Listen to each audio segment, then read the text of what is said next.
Hello, hello, hello, everybody. It is so good to see all of your digital non-existent faces in the chat. Welcome to can you freaking believe it, the last episode ever of Arc 3 of Transplanar RPG. That is, what? 3 arcs? Like 15 episodes each? Someone do math. How many episodes have we been streaming for?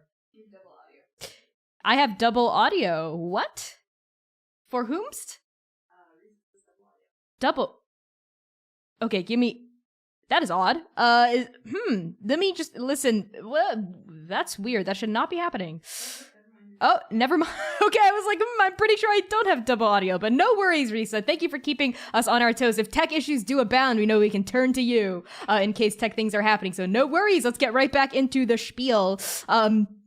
This is the last episode ever of Arc 3, so if you know what the total amount of episodes we've streamed for is, pop that in chat. Hey everyone, I'm Connie. I am your GM and executive producer behind this shindig right here, which is our all transgender people of color led 100% homebrew Dungeons & Dragons 5th edition live streamed actual play campaign set in an original non-colonial anti-orientalist world. You can find me on Twitter, Itch, and Patreon at ByConnieChong right up here. Direct your eyes to this thing, BYCONNIECHANG. And I'm going to pass along introductions to Lyra.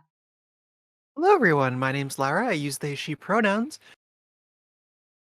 That's it. No, I'm kidding. I am the artistic director of Shout, which is Minnesota's trans and gender diverse voices and all trans, me and also other people led choral group choir, you might call us, based in the Twin Cities. Check us out on Facebook and Instagram at Shout Minnesota. Other than that, I'm a professional gigging musician around the Twin Cities. If you need a piano player, electric bass player, or miscellaneous strange instrument player, come check me out. I also stream on Twitch, but not really. Rika Honda, Rikahonda, like the car company. Is that it? That's it.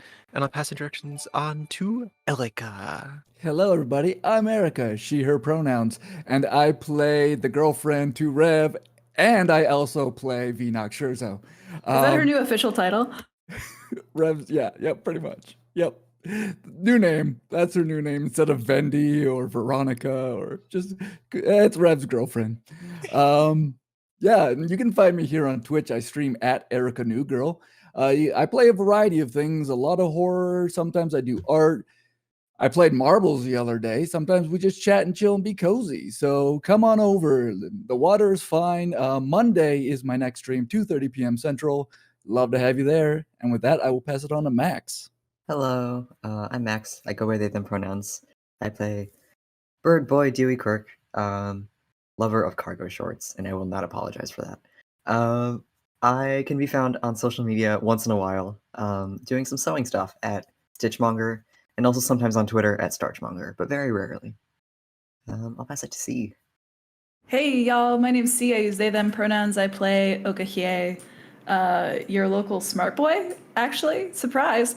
You can find me drawing lots and lots of trans, gay, queer art on the internet, on Tumblr, Instagram, and Twitter at PieSharpArt. You can also find me doing some stuff on Twitch sometimes, although I've been on hiatus for a few weeks, on Twitch at pie_sharp.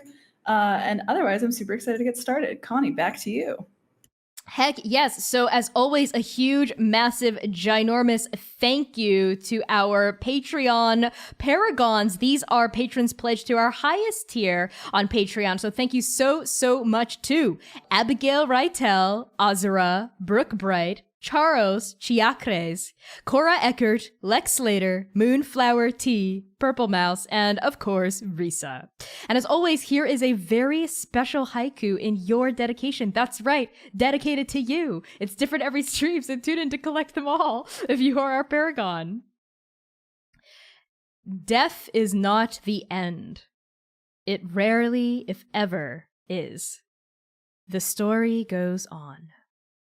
Also, we are officially sponsored by Roll20 through their Spotlight program. Roll20 is a digital tool set and a virtual tabletop where you can play your favorite tabletop role-playing games with your friends no matter where you are. We love Roll20. Check them out. And with that, I'm going to pass along things to C.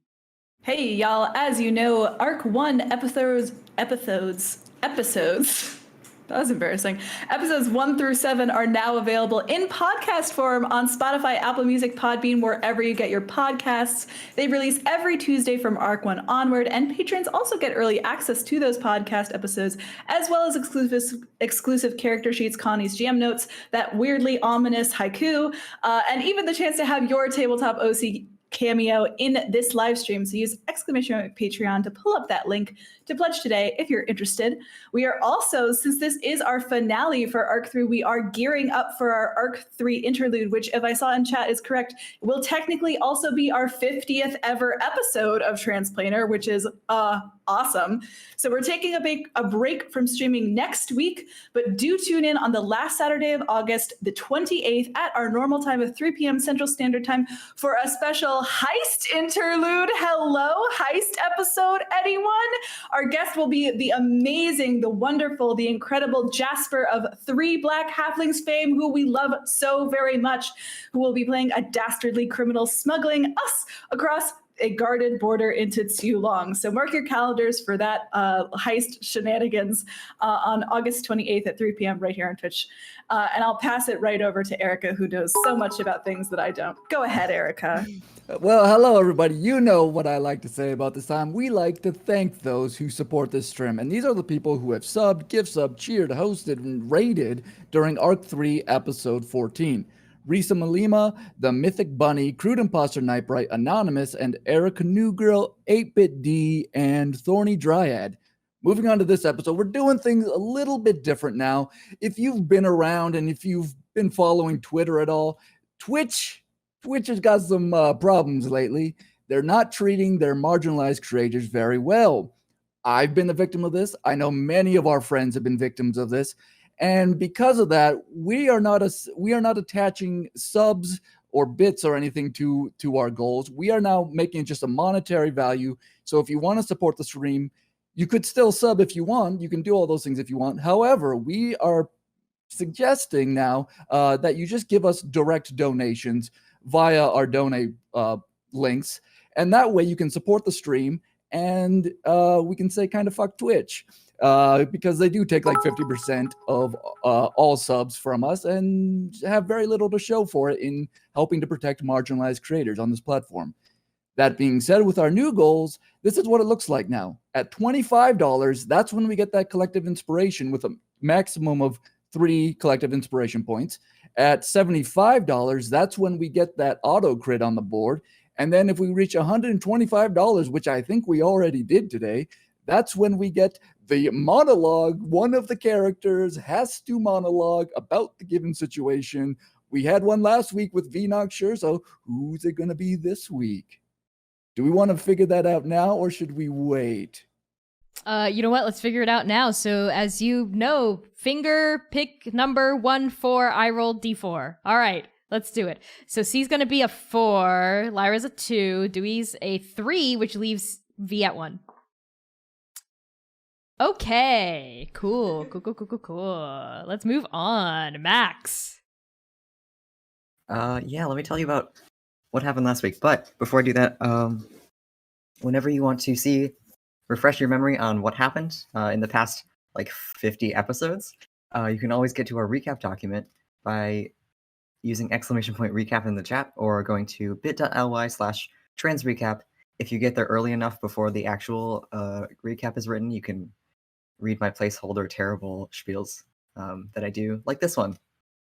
Last week, as the town of Rosso shakes away the influence of the carnival mist, they gather at the base of the Tower of Risk and Reward to call for Kane. They'd seen everything that happened. Kane, Xiaohu, and V speak to the masses. The news that paragons are real is shocking. Oka raids the forbidden section of the library. Mania apologizes to Talat. Dewey tries to talk to Tonga through a door. V gets her new cool new paragon equipment, a deck of cards. Let's see what they can do. And takes Rev on a date out dancing. And I'll pass it to Lyra for this week's episode. It's okay. Now, moving on to the title of Arc 3, yes, episode 15. As always, the titles of our episodes are taken from poems or songs written by queer, trans, and or people of color. The title of this episode, Something That Doesn't Die Can't Be Beautiful, is from the poem I'm going back to Minnesota where sadness makes sense, which is by Danez Smith. And the full verse reads as follows. Ahem.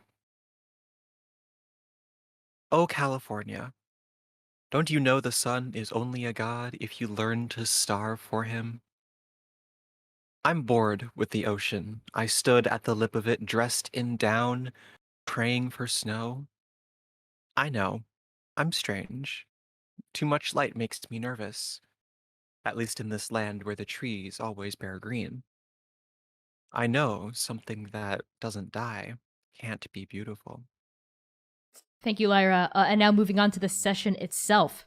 So as always, Transplanar RPG is set in a grim, dark, gritty fantasy world that deals with difficult subjects that are potentially triggering to some viewers. So content warnings for our campaign in this session may include death, fantasy violence, horror, gore, toxic and abusive relationships, guns, natural disasters, alcohol and substance use, addiction, memory loss, emotional trauma and baggage, self-destructive behavior, bloodletting, cults and cult-like behavior, and anxiety and panic attacks described in detail. So with that out of the way, let's begin. Peace is not a word that translates easily into Nabalish. The closest approximation Nabalians have is an absence of chaos. Harmony defined not as an additive, a surplus, but rather a lack, a void. Perhaps it's for this reason that Atalanta's funeral is anything but peaceful. A procession winds through the broad, cobbled streets of Rosso, packed to the gills with people. At the front of this procession, the honor guard and the musicians. Drummers play a slow, steady beat against skin stretched tight against wood, while trumpeters toot out a sad, winding melody that carries on the wind. In the midst of the honor guard, we see Atalanta's body wrapped in a white shroud, borne on a platform made of scavenged driftwood. Her trident lies on top of the shroud, its golden hilt polished and gleaming in the light of the sunless sky. The platform is being carried by Kane and Xiaohu, the newly crowned champion and regent of Nabal. And walking in front of Atalanta's body is Rev, her face obscured by a mask shaped like a crow's beak. She scatters jet-black feathers on the ground, muttering a prayer in Raven speech, ushering Atalanta's soul into the court of the Raven Queen. And behind Atalanta's body, behind the honor guard and the musicians, we see the people of Arasso. All of them rich and poor, young and old, weak and strong, it doesn't matter. All of Rosso gathers behind Atalanta's body, walking in time to the mournful beat of the drums, draped in shades of black and white, as is custom. Some are crying, some are singing softly, some are simply holding hands and walking. Amongst these people, we see 4 familiar faces. Oka, Manaia, Dewey, and V. Your friends in Rosso are amongst the procession as well. Dr. Aluso walks nearby, as does Talat. Even Tonga has emerged from her cocoon in the heroes' quarters to join the procession, though she stays far away from your party, occasionally shooting dark looks at Dewey. But before we get to that, let's start with you, Oka. How are you conducting yourself through this funeral procession? I think Oka is walking in time with the music. Is it upbeat or is it more like a slow dirge? Definitely more of a dirge. Okay, then I'm not dancing. I guess then Oka would also kind of be humming under their breath and walking close to Mania's side. I think, like, kind of keeping at times, if it looks like she needs it, like one hand on their friend's back as they walk, kind of like humming as they go. This is not the first funeral they've been to, but they're not so sure about her. Okay, this is actually a great way to transition to Mania. What's Mania doing? Mania Manaya's head is down, and she's staring at her feet, but focusing more on uh, Oka's feet and V's feet on either side of her, trying to just step in time and match the rhythm. Um, because she has a longer stride, so she's trying to like pull back a little bit. Okay. And I think we're going to pan down from Mania much farther down to Dewey. So what's Dewey doing? I believe Dewey's going to be walking on the side that's furthest away from um, the vehicle carrying Atalanta's body. And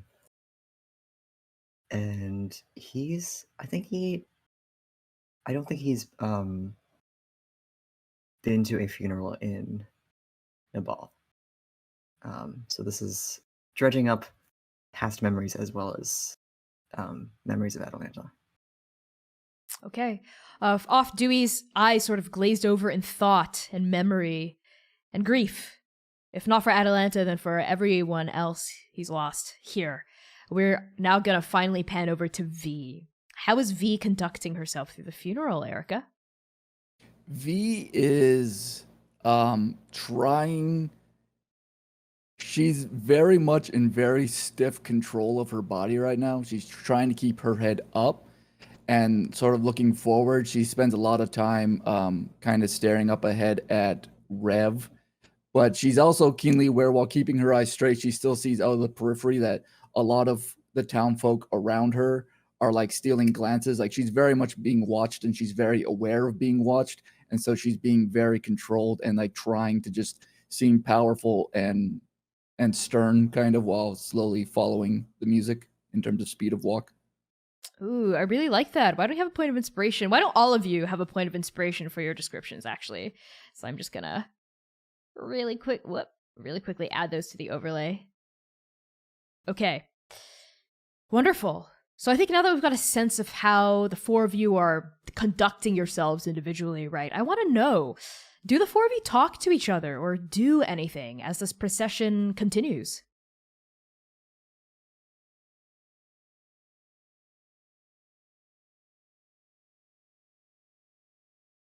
Mania doesn't speak to anyone, but she is muttering a Unhanahin mantra, um, which is Unuhan, of course, and translates to curse not fate, but remember its victims. Just whispering really slowly and solemnly over and over.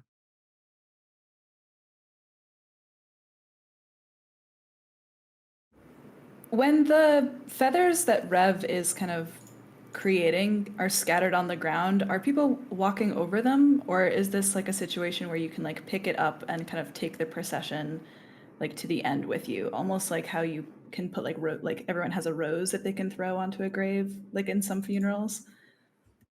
You can definitely pick up the feathers. I think Oka takes a moment to like stoop and pick one up and just kind of holds it in front of them and walks with it, their own kind of manifestation of the grief that they're taking with them. Okay, I really like that. What about Dewey and V? I think Dewey also, as they're walking, like a breeze floats one of the feathers into him, and so he like plucks it off of himself and kind of holds it and like steals glances at, makes eye contact with like Oka, looking at the feathers, and he tries to look at Mania, but Mania's probably not making eye contact with him. And yeah, he's just gonna like look to his team members for I don't know, because they're just going through the same thing and he doesn't know how to feel about it. So Okay. V? I think there's in the moment of like when V notices out of the periphery of her eye Dewey like looking over to her, I think she'll cast message and be like, it's okay. I'm still here for you if you need anything. And if Dewey has any reply back, he can send one. Dewey says, I'm not worried about you. Yeah. And V just sort of nods and goes back to like looking ahead. Okay. I think Atalanta's funeral procession continues for several hours, moving slowly and deliberately through the streets of Rosso, picking up more mourners as it goes. Every single neighborhood of Rosso is visited. The Plaza of Risk and Reward, where the march begins, the Plaza of Dreams and Knowledge, Threat and Frost, War and Mountain, Storm and Tempest, Nature and Change, Birth and Death, and finally, Field and Freedom, on the southern tip of Rosso, bordered by the shores of Ingir Lake. That's where the procession stops, right on the sandy shores of Bacchanalia Beach, where even the revelers have paused their activities to join the procession in the morning. The honor guard approaches the sandy edge of the water, and Kane and Xiaohu step forward, ushered by Rev, and slowly begin to lower Atalanta's body into the surf. And as this happens, the beat from the drums picks up, getting faster, more ceremonial. And the melody, which is sort of winding, improvisational, and sad, this melody of the trumpets also changes, right? It's grief-stricken melody shifting into a more hopeful, up-tempo major key. And then, almost as though summoned by magic, right, a group of people emerges from the water. Tritons. Dwarvish Tritons, Tiefling Tritons, Elvish Tritons, human Tritons, all manner of Triton folk surface from this murky water. Their bodies slick with Ingir Lake, the gills at the sides of their necks flaring as they take in this oxygen above the lake. And Atalanta's body floats toward the Tritons, who receive her with gentleness and care. They nod in gratitude at the procession on the beach, everyone planted on the shore, and then they take Atalanta's body back home.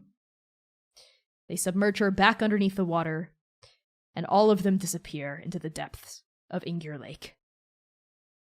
And as they disappear, the music from the drumline just sort of explodes, right? The music just swells, right? And the trumpets sort of blaze a riotous, joyous, really bluesy, messy riff, and then just sort of like that, the mood on the beach just changes.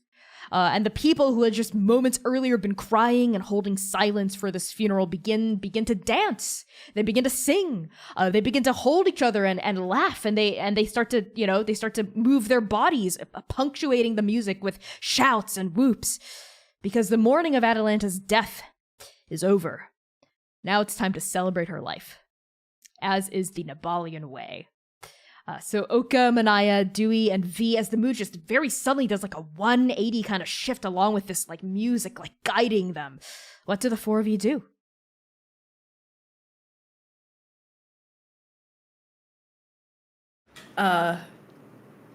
Oka, with that like raven feather, they let it kind of get cast onto the breeze, which I think picks it up and takes it into the ocean.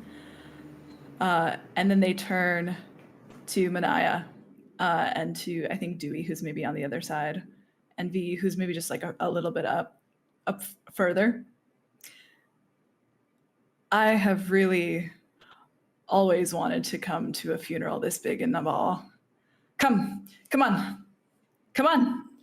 And Oka starts, they take their shoes off and kind of like shove them into the thing, and they pull like the bottoms of their pant legs up a little bit to reveal this like gray, like scarred calves even, and they grab Manaia's wrist and start like hauling ass toward the water.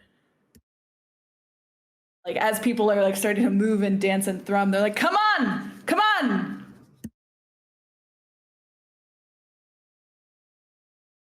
You're muted. Yeah, Oka and... Yeah, I caught it. Okay, I can see. I think at Oka grabbing Manaia's hand, Manaia goes, "Oh wait, but then just kind of goes along with it. And when we reach the beach, Mania starts, celebrating, kicking water, that kind of stuff. But her smile never reaches her eyes.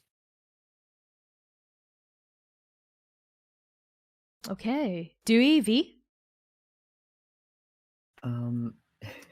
As Oka's pulling Mania into the water, I think Dewey, if they're wearing any garments that they have to take off to get into the water, he's received them, and he's gonna move his way, do a simple step touch over, away from the action and over to the bar again, I think, and kind of look for Tonga, and just Okay. hold the other people's clothes. I really like that. What about you, V? I think there's a little bit of prolonged sadness when Atalantis' body is put into the water. I think that hits V a little hard. Maybe thinking about her own mother when she passed away and stuff.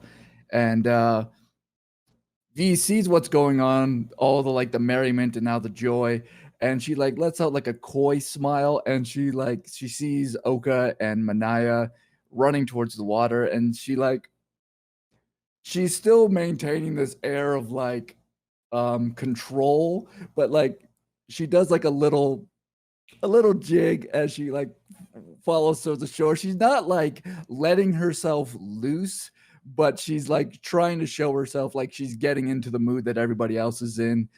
She still feels very self-conscious, so she's not able to just get into the mood, so to speak. She feels a very caught in a weird space right now. She's never had this kind of attention on him. She's still not sure how to deal with this. Totally. Okay, I really like that. I think Oka, Mania, and V, as the three of you sort of kick around and dance in the surf, I like the musicians, they sort of disperse along the beach. They join in with the revelers who go back to their activities, but it seems even more manic, even more this is big. Funerals in Raso are big, and this is the funeral of a champion. So it's one of the biggest funerals you can have in the championship, which is saying a lot. So people have broken out, good food, good drinks. People are swirling around, handing people flower crowns and giving people delicious things to munch on, whatnot. There's food and drink and everything just being passed around. All sorts of games are happening on the beach. People are swimming in the water. People are laughing and dancing, and joining, hugging each other, even kissing each other, etc. So I think the three of you are just sort of splashing around and trying to put on as much of a happy face in many ways as you can. And I think Oka, you sort of, as you're dancing and moving in the surf, you catch a glimpse of Dr. Aluso sort of just standing there awkwardly, still in his dirty sort of lab coat, just sort of on the shore, looking around. There are people dancing around them, but they're not really moving. They seem really out of place. What do you do? Oh yes, this is the perfect opportunity. Oka is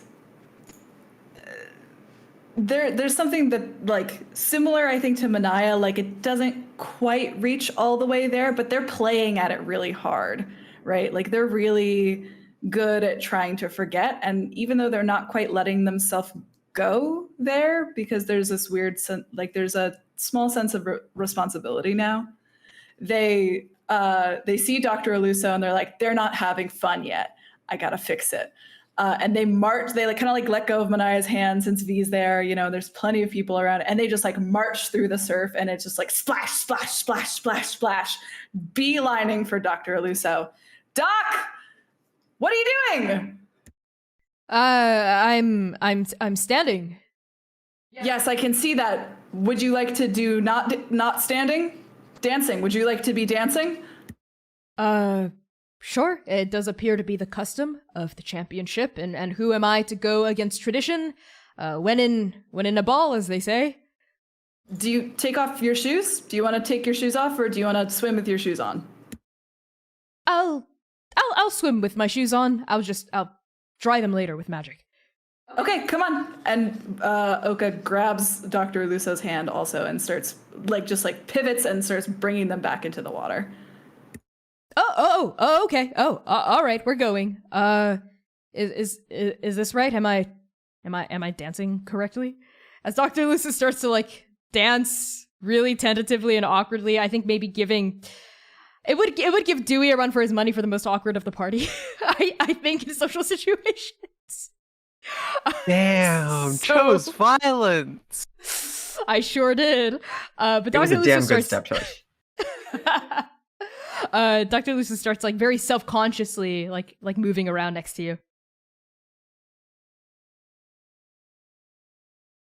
Aren't you like the prized adventurer of all of Andake? You've never danced in the ball. No, most of my exploits don't really involve people that much like this. Well, don't think about anyone else. Just focus on me. Like no one's here. Okay. And Dr. Lusa does. They stop looking at other people and worrying about what they might be thinking, and they just sort of focus on you.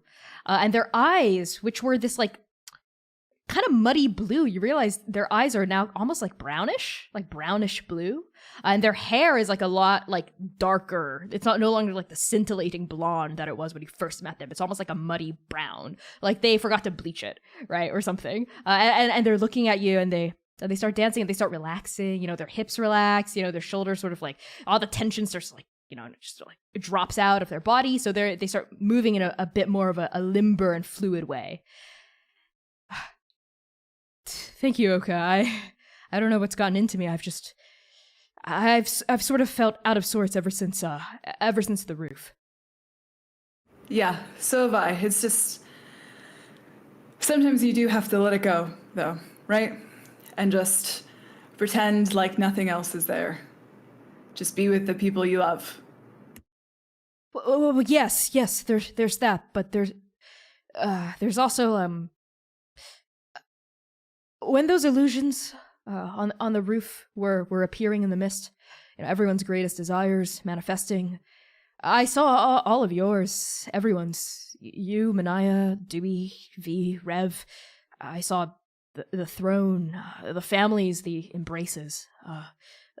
But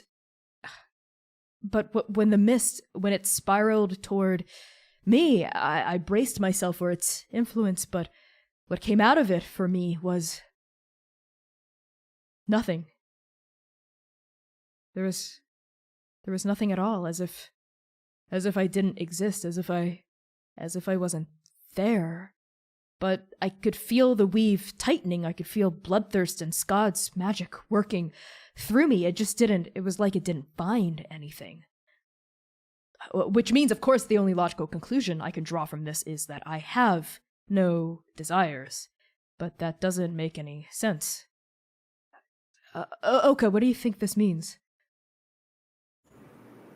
Oka, I think, pauses in their kind of, jagged movement is what I would say.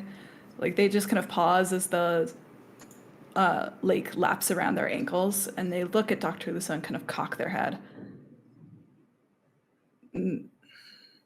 Nothing? Nothing. The mist just parted around me, and it showed me nothing. That's odd.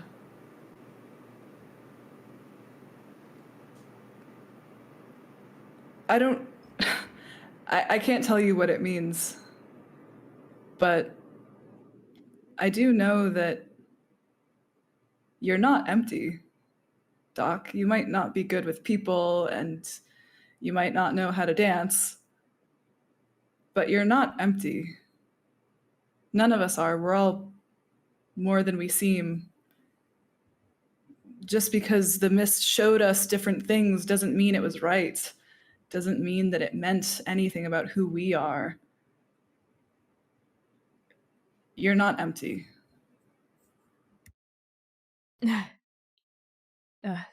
Thank you, Oka. I'm sure it must have just been a trick of the magic. Everything was exploding. It was so volatile. You can't really expect consistency from something like that, from a shattered shard of a deity. Still, I appreciate your words. Come, we'll have plenty of time to talk about all of this when we leave. Dance again. With me. Okay. And Dr. Aliso continues joining you in this little duet, this little dance you're doing together.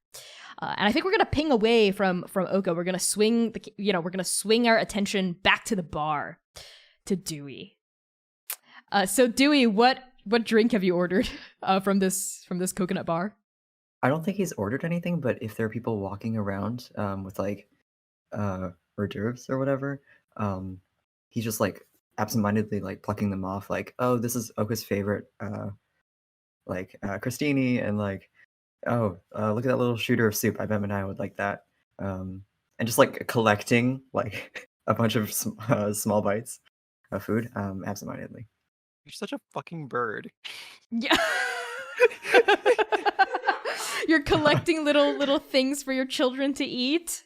Are you gonna chew up the little crostini and regurgitate it into this. Oka's mouth?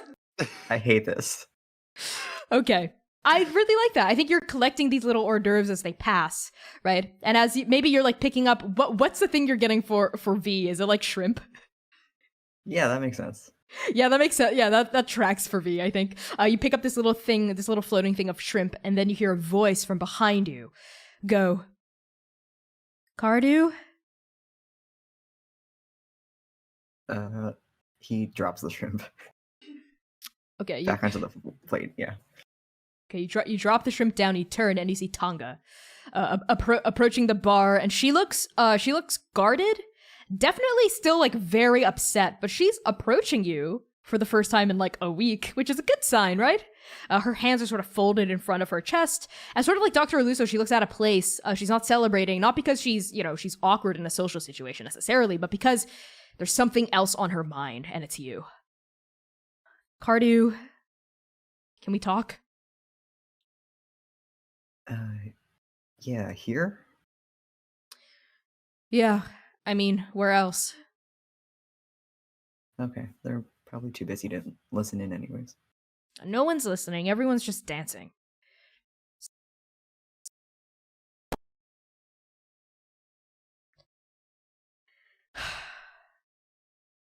Look, I'm angry with you. I'm really angry. And you know this. I haven't really hidden it at all this past week from you or Xiaohu.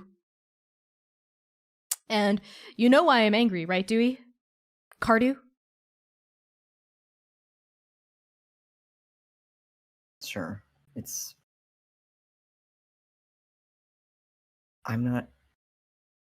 not what I want either.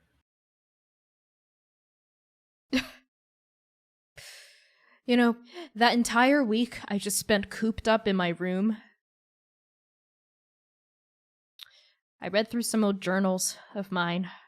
I did some journaling, and I realized something. And she sort of takes a seat next to you, and she sort of unfolds her arms.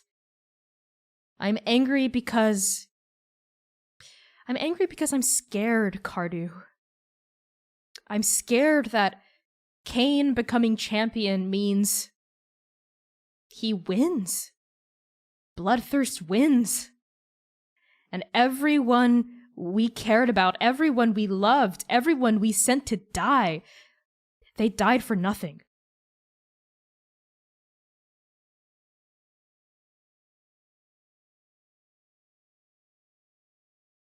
I mean, Bloodthirst is dead by Kane's hands. I think it's hard to see that as a win. Kane's actively like denouncing everything Bloodthirst ever did or said to them. I think that's as good as it gets. Maybe you're right. I don't know. It's just every time I look into that tiefling's face, I just see Bloodthirst's red eyes staring back at me. That's why I avoid the throne room. I've only been there once. Because every time I step into that hall and I see Kane at the head, it feels like someone knocked the wind right out of me again.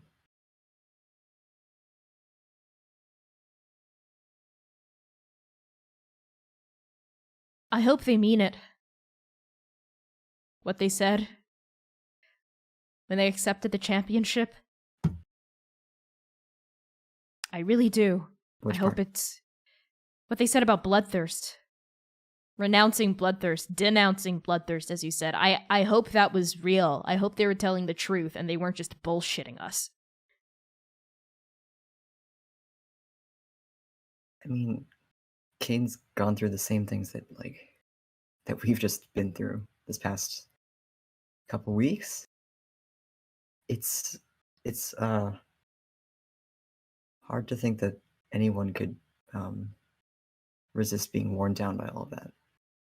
I know, but all I'm saying is it takes constant work. You have to work at something to change yourself. You can't just have one big revelation. You can't just go into the jungle one time and come out changed. That's not how things work.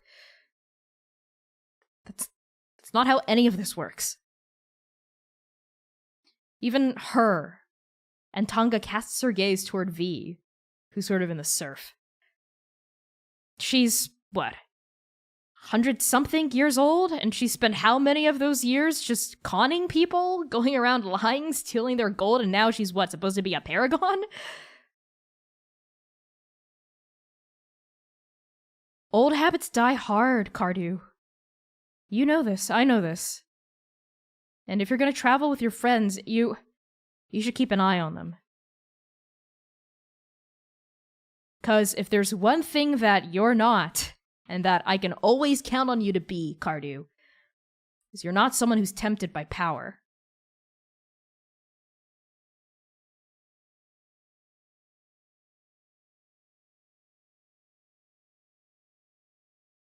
You know, I'm scared too.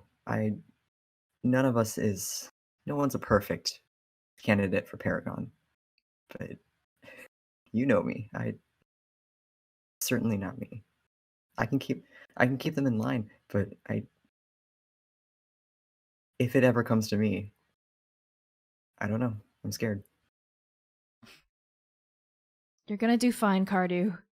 Just, maybe this means, I don't know, maybe you should go back to Hanahi. I hear there's like a big storm brewing off the southern coast, but maybe you should check in with Uilani and Hana soon. I still can't. Remember? Big watch? Right. Yeah. I almost forgot about that, actually. So much stuff has happened. Okay, Yeah. well. It's almost the least of my worries. Yeah. Yeah, I hear you. Oh, I'm sorry for being mad at you, Cardew. I was just scared. I understand. What you said... Sorry, go ahead. You go. What you said about no paragon being perfect, I guess, but... And she lifts up one of the black feathers that Rev had gathered. This feather that's basically a symbol of Atalanta and her death. But she kind of wasn't she? I mean, she made her mistakes 5 years ago. But she's changed. She really did. She really has. It's hard to believe that someone like her isn't ordained. And Tonga lets the feather go as it drifts off onto the breeze. But someone like V, someone like Oka, someone like no offense at all, Cardew, at all. Me. Yeah. It just doesn't make any sense to me. Someone like Kane becoming champion and everyone cheering for them. It's a lot to take in.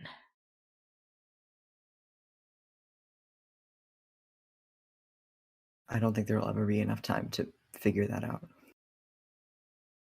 Yeah, and I'm sorry we're leaving. It's okay. You've got stuff to do. I get it. I'm staying here, as you know. I gotta keep Xiaohu in line so Ree can keep Kane in line. I got faith in you. Good, Maybe at least you're someone does. More qualified to be a paragon. No, I wouldn't want that. I work better alone in the shadows and in my little studio I don't want making this either. stuff. Yeah, it's hard to.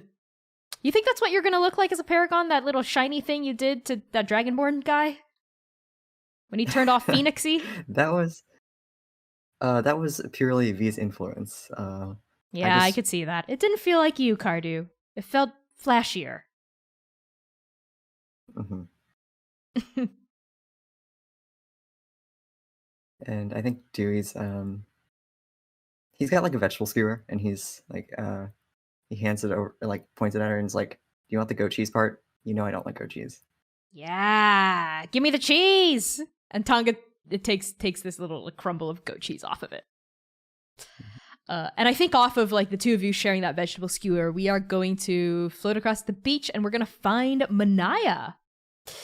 Dancing in the surf. Oka is peeled off to do a duet to dance with Dr. Luso. What are you doing?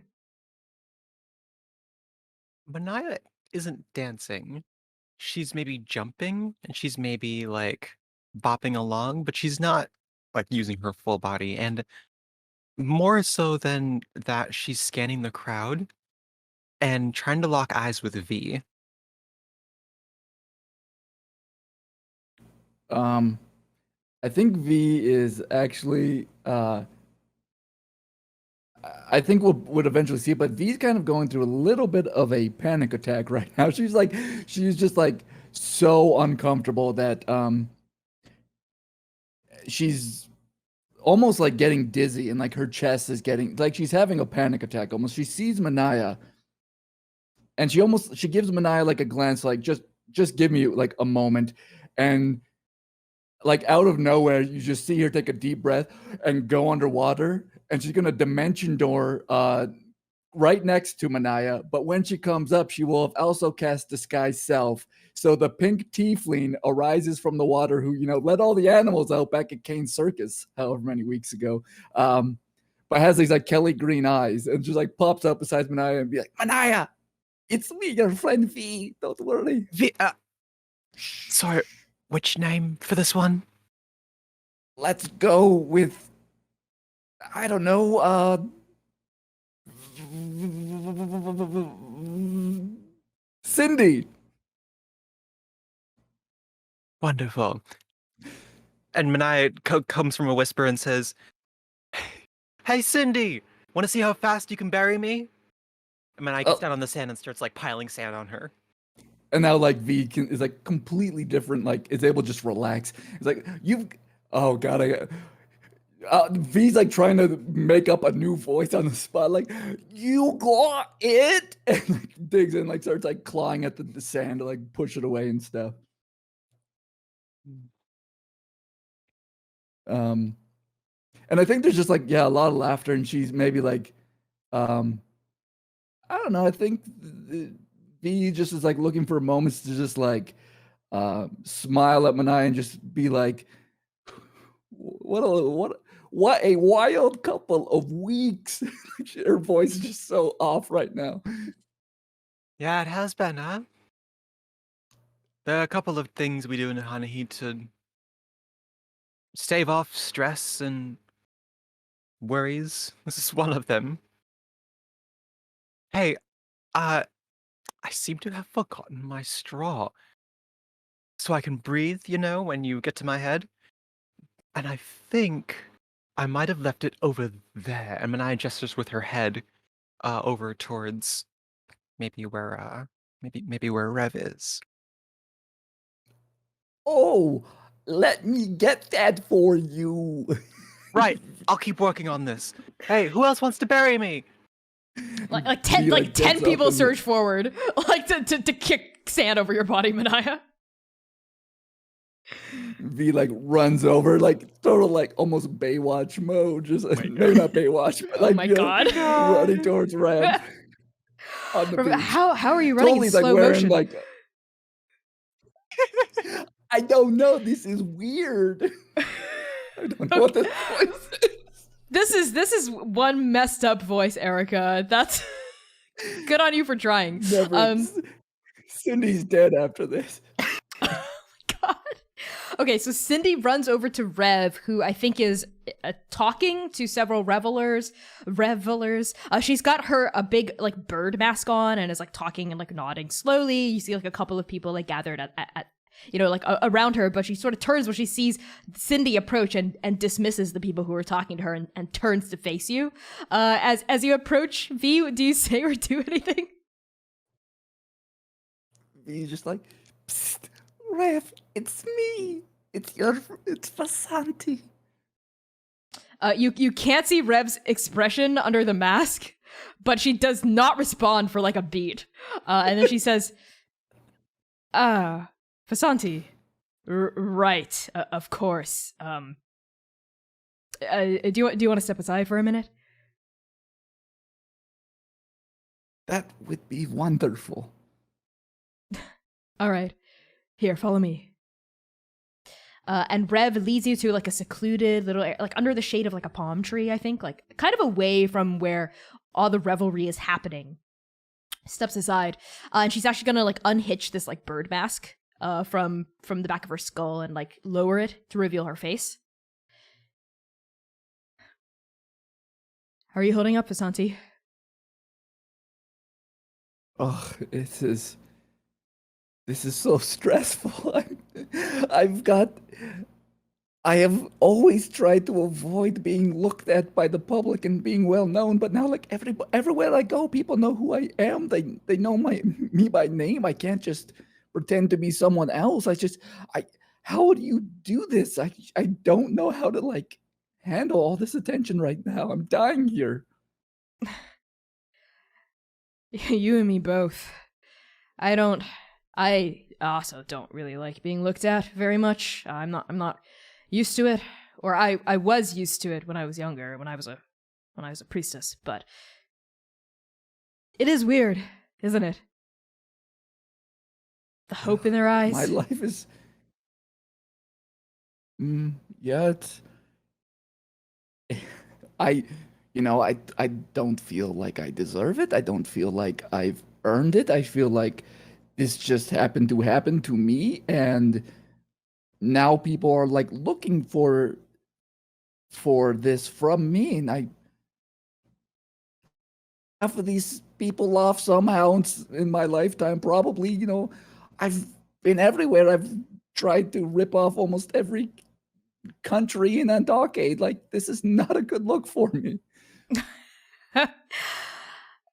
Vasanti, did I ever tell you about Leaf? No.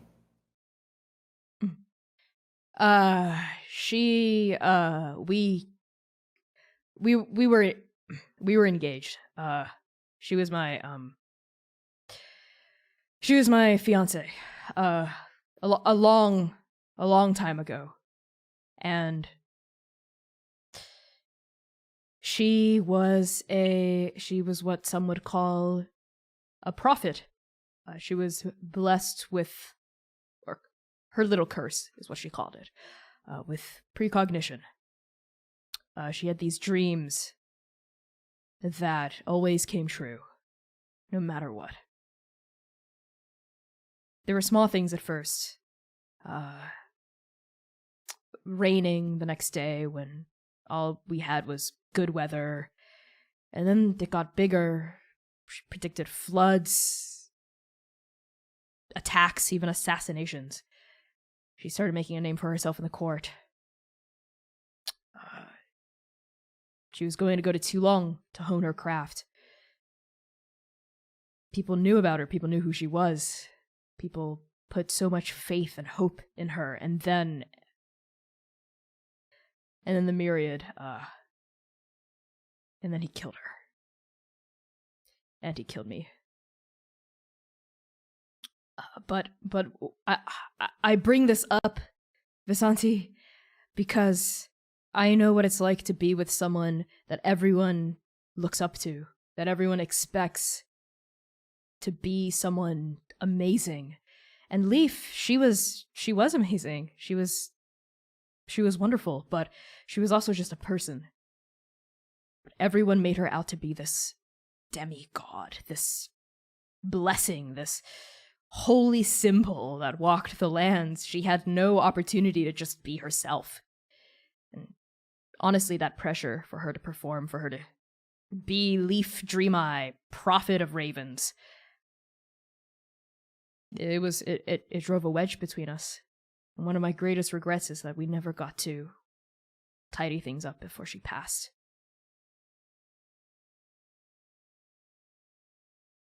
I wish I appreciate you telling me. I just know that, I was always told from a young age that I was special, and it never felt true. And I've been, thinking a lot about hearing that a lot growing up about how special I was, and just being like, you're wrong. I'm not special. And now here I am, close to 100 years later after that person passed away, and now I'm suddenly special. And it rips my heart away that,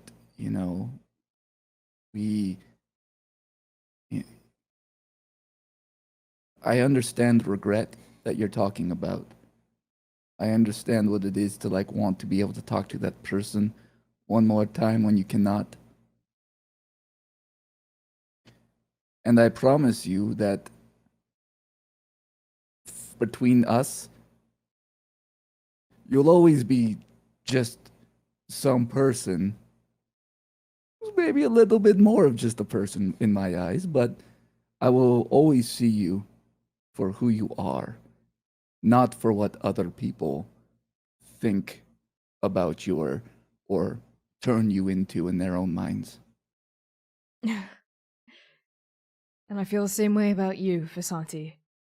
Don't worry, in my eyes, you're always the lying, swindling thief with a heart of gold. Honestly, when you put it that way, why does anybody like me? I'm serious. So there's no reason to fall in love with an V. But something I did learn at the carnival is that while V may have been those things, maybe, just maybe, Vasante can be something more.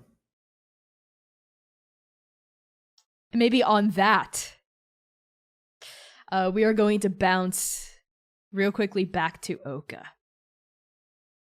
Oka, I think you're sort of winding down in your duet with Dr. O. And they've loosened up a lot. They're they're even laughing, while they're dancing with you.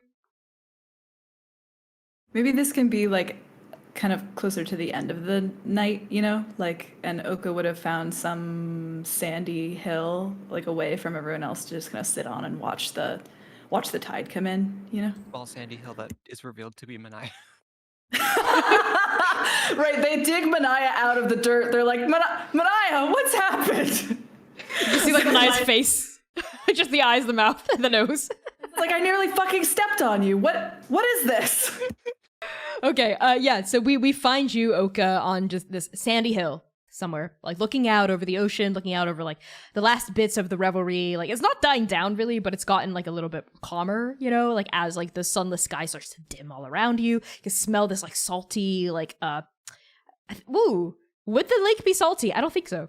You can smell this sort of fresh lake water just sort of wafting up the sand at you, and the little bit of hair that's sprouted and framed your face is sort of ruffling in the breeze. And then you hear a voice approach you from behind you. You've been avoiding me. You have been very busy. Not too busy. As Kane steps up the sand and looks down at you where you're sat. You haven't come by the heroes' quarters. I assumed you were. Well, you could have come by. The bird did. I was expecting you to come, but you never did.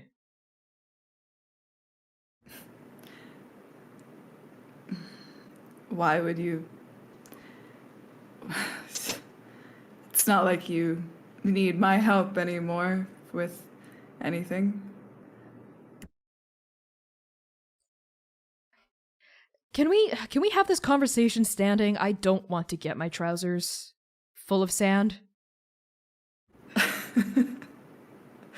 Oka kind of laughs and rolls their eyes and spreads their what is now like their sash that they always wear, but it's kind of like a little tattered at the ends now and torn, but they untie it and lay it down almost like a beach towel, like with enough for two.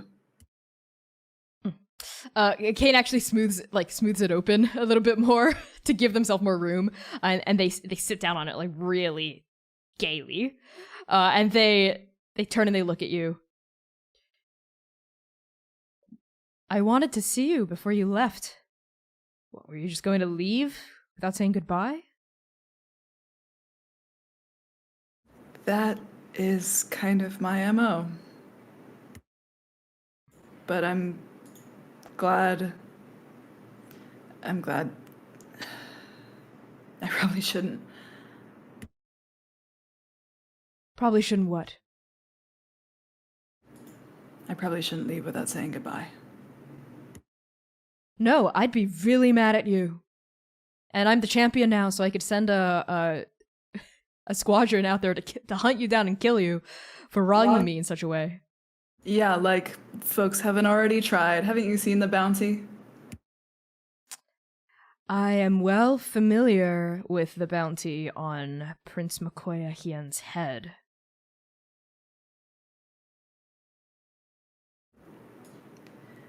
So you're gonna add one to my head now too? Yes, I think so. I think that just makes things even.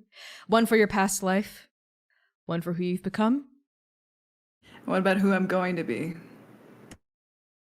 All right, I'll hold a bounty for that person too. Good.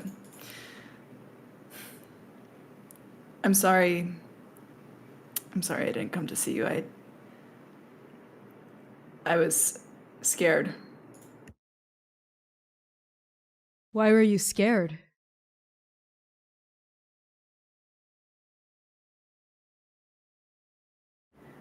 Because you've stepped out of your shadow.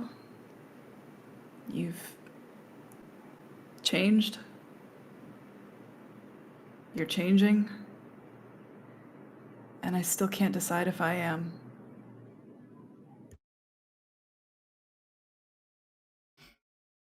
It's so funny you say that, Oka, because I don't feel that way at all. Sure, I declared to all of Rosso, this is the champion that I'm going to be, and it's not going to be like Bloodthirst. But I still have to act to back it up. I don't know what I'm doing. I don't know what being a champion outside of Bloodthirst means. I'm just going to have to figure it out. And it's just going to be me. And Xiaohu, I guess, but Ri doesn't really count. They could count if you let them.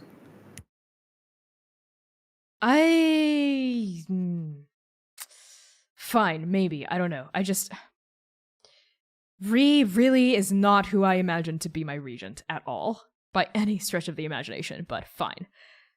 Look, what I mean to say is, Oka, you can change if you just decide to change. Okay? It's a starting point. If I can change, you can change too.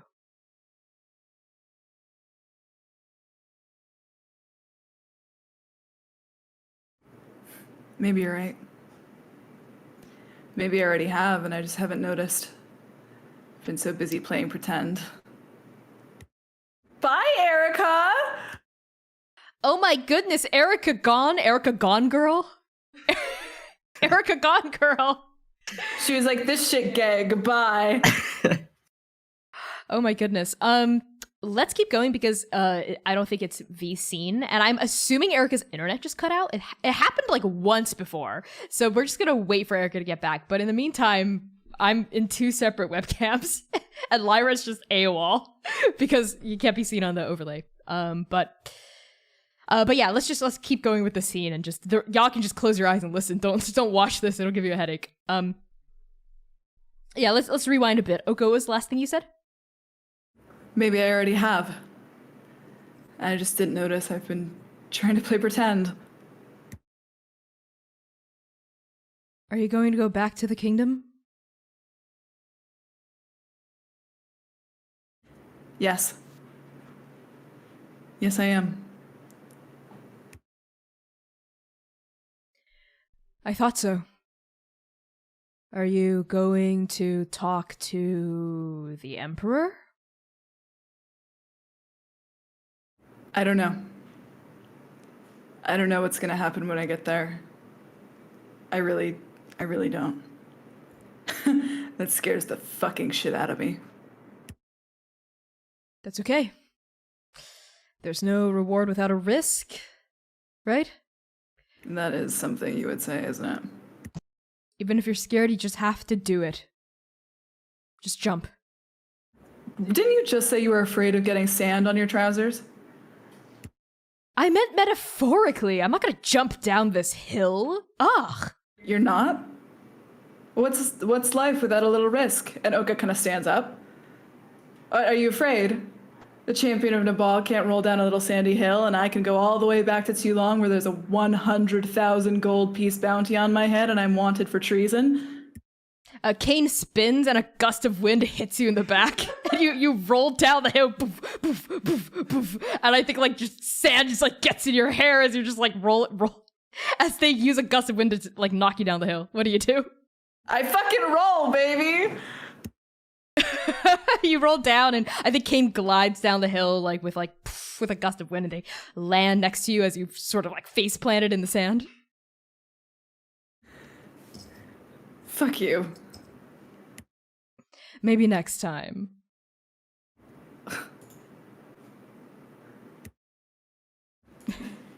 Oka grabs Kane's leg and pulls it out from underneath him.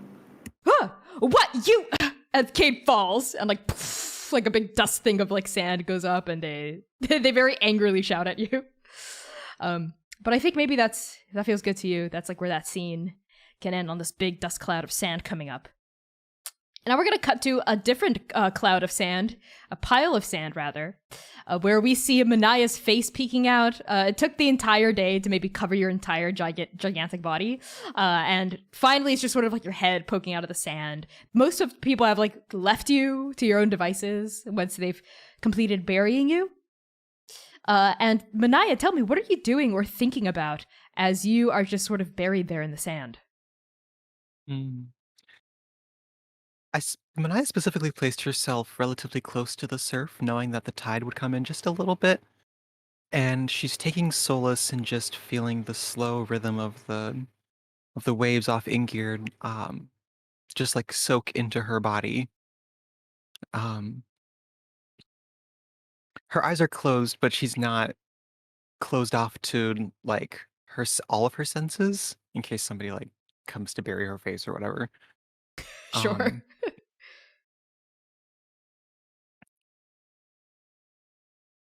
And she's trying to distract herself desperately. Her eyes are closed. She's thinking of when she was a little kid and her parents and her friends. Well, no. She's thinking back when she was younger, but a little bit older. She was around 11, and her friends at the orphanage were burying her in the sand, trying to build the biggest sandcastle they could on top of her. And that sense of reckless abandon and joy just at existing in the world. And then as you're like lying there, you know, like taking in like the waves, like listening to the sounds around you, sort of fading into this memory, you, for the first time in over a week, hear a voice in your head. Go. You used me, Manaia.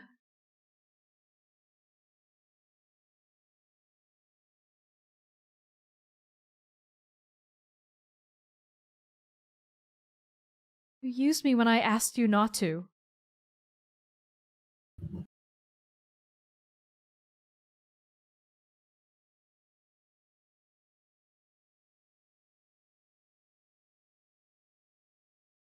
I didn't want to. I didn't try to. I offered myself to you so that you wouldn't have to take the brunt of it. Mania, There's no such thing in a situation like this as just sacrificing yourself to push your magical limits. Mania, you have no magic without me. If you try to know. push yourself when I'm out, when I don't have anything, you'll just end up hurting someone else. And that someone else is always gonna be me. I'm sorry. I'm so sorry.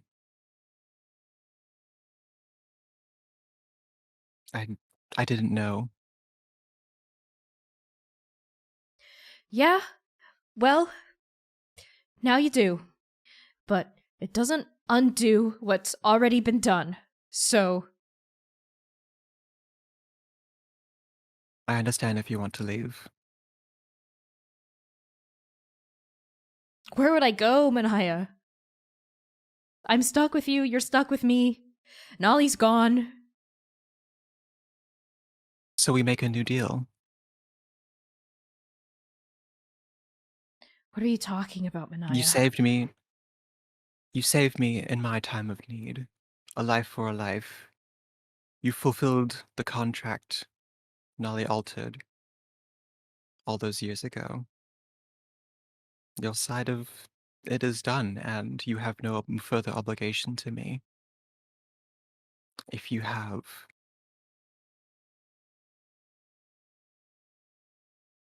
if there's someone better suited to your power, they deserve it more than I.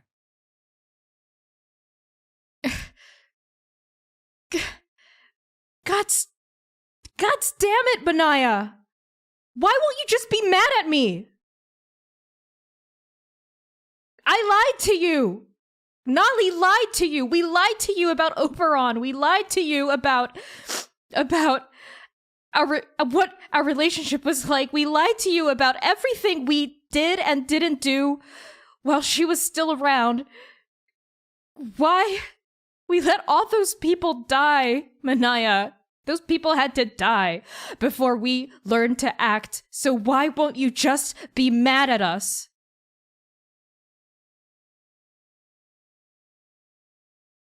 I am mad. I am so full of rage and sadness, despair, complicated emotions. I'm frankly not ready to even consider. But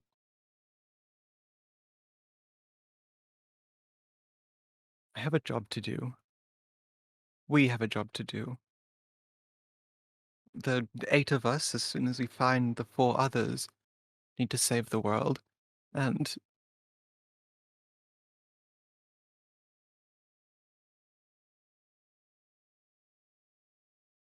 you know this, but I've cried every single day this week. Not just because I betrayed you, but because I shouldn't be here.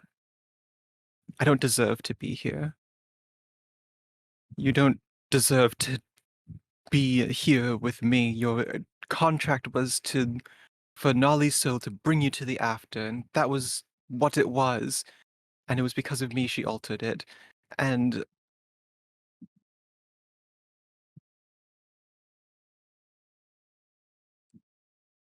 I'm afraid that if I confront these thoughts, these emotions too much, I'll just end up giving up. I can't do that. I have to lead my companions. We have to save the world. We have to. Have to save the world, huh? What has this world ever done for you? What has this world ever done for me or Nali? But hurt us over and over and over again. My mother, I can't even feel her anymore. I don't know where she is. I don't know how long she's been gone. I don't know how long I've been gone from her. Nali's dying wish was for me to protect you. Was for me to use all the magic I had to keep you safe.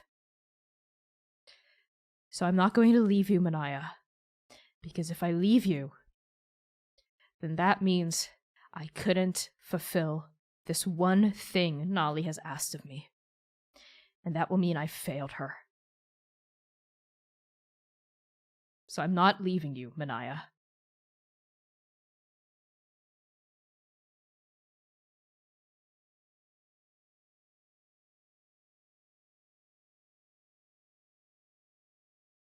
It's gonna be a bumpy ride. I don't know where we're gonna go, what we're gonna do. And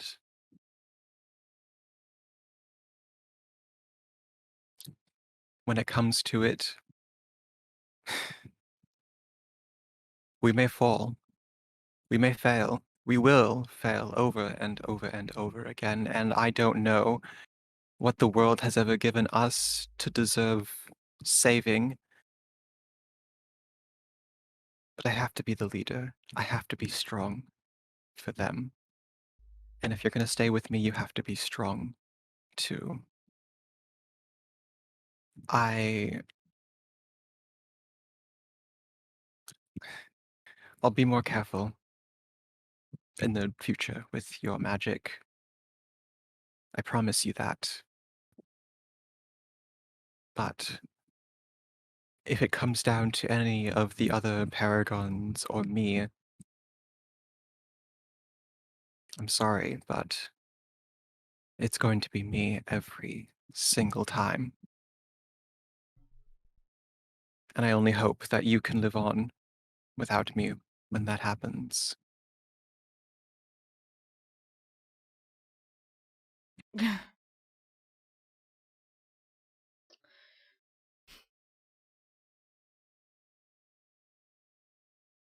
I don't know. I don't know why you're... I don't think I understand you very well, Manaia. God, I'm not the only one.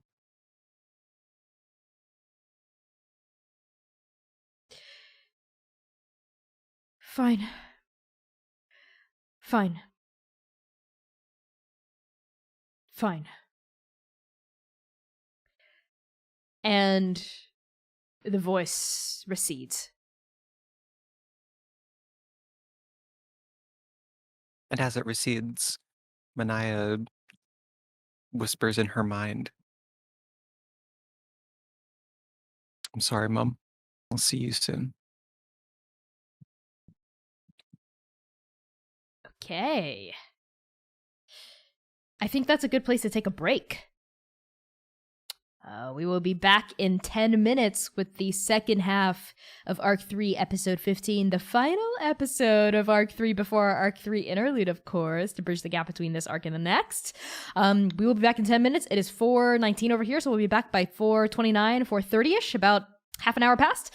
So thank you everyone so much for tuning in, for all the donations, for all the subs and the bits and the cheering. We really, really, really appreciate it. Y'all have been on your best behavior, which is amazing. Thank you to our beautiful, beautiful mods. I believe it's Mitzi in the chat tonight. Thank you, Mitzi. So yeah, we'll be back in 10. We love you so much. We've got a brand new fan art reel. So come take a look at this fan art. There's new updated art from our Discord server. And with that, we'll see you in 10. Speech. Hello, hello, hello, everybody. It is so good to see all of your digital non-existent faces in the chat. Welcome back to the second half of the final episode of Arc 3, episode 15 of our All Transgender People of Color-led 100% homebrew D&D 5th edition live-streamed actual play campaign. So just before we hop right back into the session, some content warnings. Content warnings for the session and our campaign in general may include death, fantasy violence, horror, gore, toxic and abusive relationships, guns, natural disasters, alcohol and substance use, addiction, memory loss, emotional trauma and baggage, self-destructive behavior, bloodletting, cult and cult-like behavior, and anxiety and panic attacks described in detail. So as a reminder, Transplanar RPG is set in a grim, dark, gritty fantasy world that deals with difficult subjects that are potentially triggering to some viewers, so please take care of yourselves the way you need to take care of yourselves. You can also use !safety at any point in the chat to get a list of the cast's lines and veils, so you know what content is definitely no-go territory for us. Okay, so now that we are back, let's hop right back into the session. Let's say with the next morning. Okay? The heroes' quarters. After Atalanta's funeral procession, after the revelry on Bacchanalia Beach, after the conversations the four of you, Oka, Manaia, Dewey, and V, have with each other, and with the various loved ones, friends, perhaps even more, in Rosso that you've made and you've deepened your bonds with, we find the four of you waking up after the same dream, as always. That same nightmare, the stranger, the war, the eight of you, the inevitable death, the blood, the destruction, the wings, the eyes. Four of you gasp awake at the same time. 8 a.m. on the dot, the sunless sky, light perforating the windows, coming in, bleeding in to your chambers. And you know it's time. It's time to move on. It's time to leave the championship behind, go back to Dr. Luso's at the edge of the Euclid chasm, and rest. So let's start with Manaia, Dewey, and V specifically. As the three of you like get up and get ready and clamber out of your rooms to meet in the common area like you'd decided. So who wants to go first to describe? Let's do Dewey actually first. So Dewey, why don't you tell us what we see as you exit your room? I think Dewey probably stayed up last night, like packing all of his stuff. So he's all ready to go. He's kind of hovering around the common area looking for things that people have missed. And he's probably like prepared a simple breakfast. He's up early. Well, I guess he was ready to go when he woke up at 8 a.m. Okay. Sorry, I was waiting for C to stop typing so I could talk. I'm sorry, I don't know if y'all can pick it up on your end as the audience. But okay. Dewey, you wake up, you are cooking a vegetarian breakfast on the grill. Let's say on the stove top that's in this common space. It vents out through like a chimney that goes up through the ceiling. V, as you exit, what do we see? I think V, sort of like getting this new gear all situated on, and probably came from someone else's, perhaps a final night with someone. And yeah, sees Dewey doing some cooking, and just kind of stretches out and is like, yeah, I think the dream for V has taken on new meaning since becoming a paragon. Like, it feels that much more real, and you also like her visions with Ying, and in the Stranger Wars and like everything that's happened. Like, I think it was foreboding before, right? But now it's like even more real that like she's like one step closer to that prophecy or whatever that dream might be. So, she's like shaking it off a little bit more, and maybe just a little more quiet and contemplative in the mornings now than she probably used to be. Okay, I really like that. I think following you out of the same room as Rev, who's sort of like scratching the back of her head. And I think when the two of you woke up together, if you have been, for lack of a better term, if you've been spending your nights with Rev, then you would know that both of you would be woken up at 8 a.m. So Rev shares the nightmares when she's in proximity with you and with the rest of the party. So she exits the room, scratches at the back of her head. Good morning, Dewey. Good morning, the two of you. How'd you sleep? The usual horrific nightmare that I always seem to have on repeat when I spend my nights near you. Only when you're near us. Me? It's odd. Ever since, well, the Raven Queen and I united, I've been getting strange snippets of visions, dreams, whenever I fall asleep, but none so vivid and brutal as the ones I get when I'm near other paragons, when I'm near the four of you. So what you're saying is if I need a better sleep, I should just get away from everybody and maybe like find some inn somewhere else and my dreams will be a little less intense. I don't exactly know what the drop-off radius is for non-shitty, horrific, prophetic dreams, but I'm willing to bet it's more than just a couple of feet. Valid. I hear your point, and some things are worth being in close proximity to others for. Morning, Mania. I think that's when Mania comes out of her room. Go ahead. What do we see as Mania exits? Mania's hair is sort of matted on one side. She hasn't gotten around to doing it this morning. And she's like rubbing an eye. And she walks out and she goes, "Oh, morning, everyone. Well, I can't quite see. Is Oka here?" Okay. Not yet. I think coming out of another room sooner than Oka is Dr. Aluso. And I think Dr. Aluso is like sharing a bunk room with like Squeak. Squeak also sort of like waddles out. Dr. Aluso goes, good morning, everybody. Rev, Mania, Dewey, V. Where's Oka? We're supposed to meet Kane down at Bacchanalia Beach in just an hour. They're right here. We don't have to meet them. And Oka is kind of like maybe appears like kind of behind Dr. Luso, and they have a ton of those books from the library, like just kind of like stacked in their arms, and it looks like maybe they took some of the pages out and now they're like on top of the books, and there's like a big scroll, and they have their hair tie like in their mouth, they look super disheveled, but they still have their fucking sword strapped to their back. And Kane is right behind them. Coming out of your room? Okay, I really like that. Oka. Champion Kane? Good morning, everybody. How'd we sleep? Ooh, what are you cooking, Cardew? And Kane strolls over without waiting for a response from any of you to the grill. What are you cooking, Dewey? I think he's making it's like a soup with silken tofu in it. It's like a hearty morning, kind of like a comforting morning dish. Ooh, that looks some pickled yummy. vegetables. Mm-hmm. I kind of just hand like a bowl to Kane without answering. Kane actually reaches toward the pot, ignores the bowl, dips a finger in the pot and licks it. Mmm. I look at them in horror. Despite appearances, you really can cook.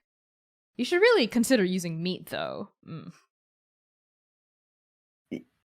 Go find your own practice. Go get your brunch done with your, Oka, you want some of this soup? And Kane just turns around, ignoring you, and I think the end of their tail, like, slaps your face as they turn around. And they saunter back over toward Oka with a bowl of soup in hand. Oka somehow manages to hold also the soup in their like armful as they kind of like drop it all over the table. They obviously aren't packed, like their stuff is everywhere, and they just kind of like take the soup. Can you be nice? Can you pretend to be nice? I complimented the bird on his soup. What more do you want? Maybe just Yes, Kane, shouldn't we get going soon? We're supposed to meet, well, you, in an hour down at the docks. Yes. I sent a missive up ahead. Well, you'll have a boat waiting for you, don't worry. We can take our time. Anyone want some toast? I'm good at making toast. I'll This is the take fucking some. weirdest. I'll This take is the some weirdest toast. release. I think at this point, V's a little like enjoying this a little too much. I mean, I'll have some toast if you don't mind. I certainly don't. And Kane is going to hop back over to where Dewey is and start bustling about, like sort of like bumping into you, like taking up your space. Are you done with this? I'm just gonna put this in the sink. Like, are you using this burner? I'm just gonna like Kane's just gonna like start moving stuff around, like the world's worst roommate. Dewey gets some soup for himself and like goes and sits down at the table. Mm-hmm.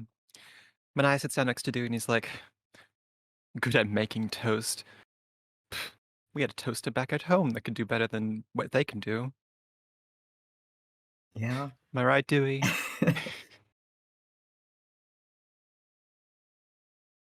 Gosh, I miss all the small conveniences of home.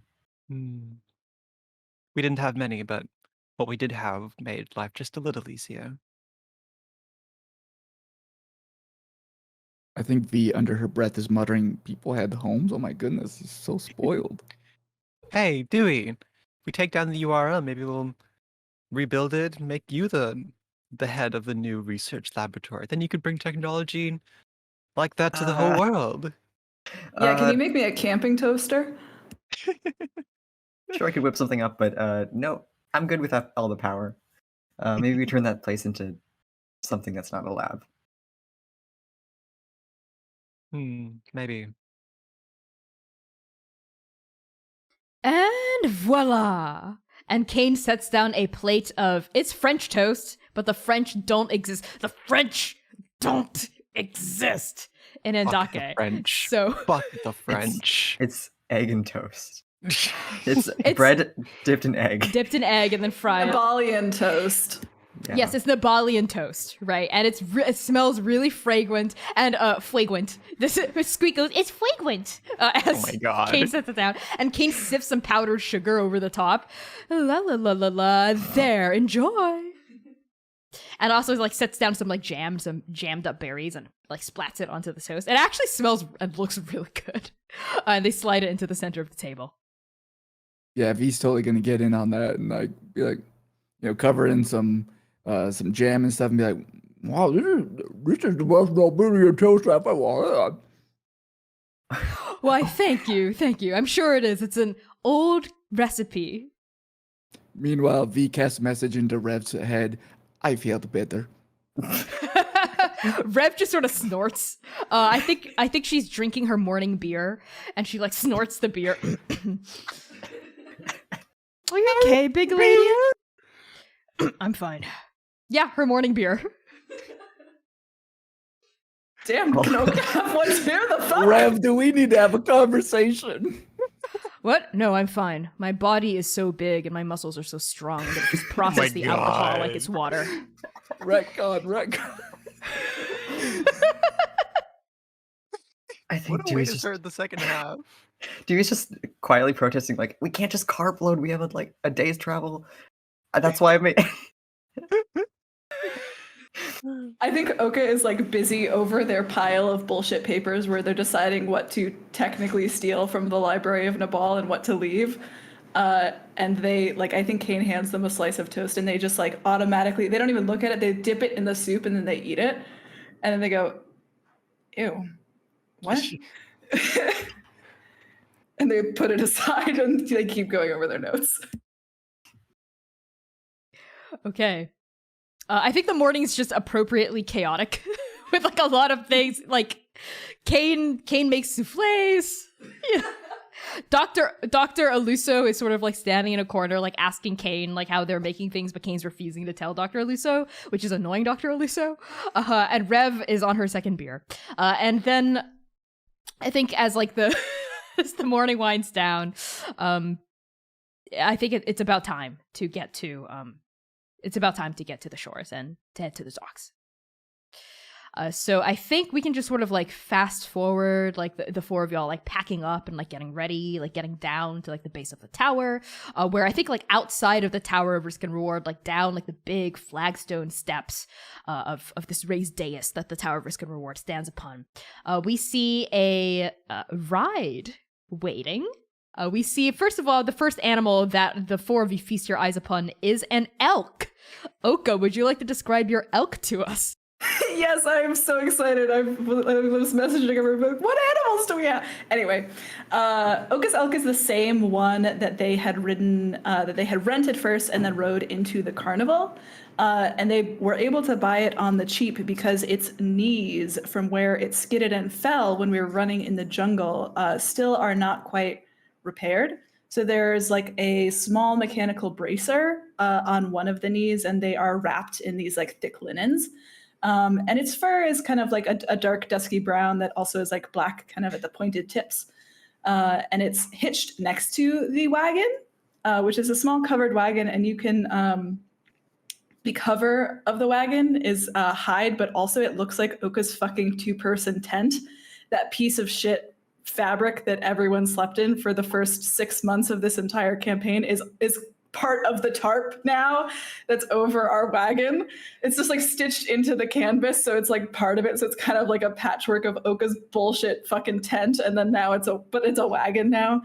And there are 2 very beautiful cows, not to be a horse girl right now on Maine, but there are 2 very beautiful cows. They're called Nguni Sangha cattle, spotted, very like desert ox type of beautiful cows hitched to the front of the cart. And Oka kind of even like runs forward now that they have all their bullshit packed up finally. And they're like, look, that's ours.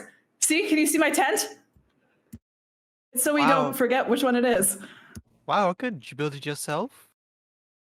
Sort of. I had them attach it all together because the canvas costs so much fucking gold. And I was like, I have some fabric, and now we will always know which one is ours.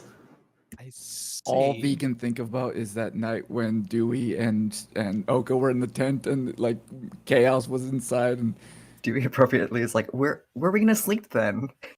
We could sleep in the cart. I made it really nice. Come, look.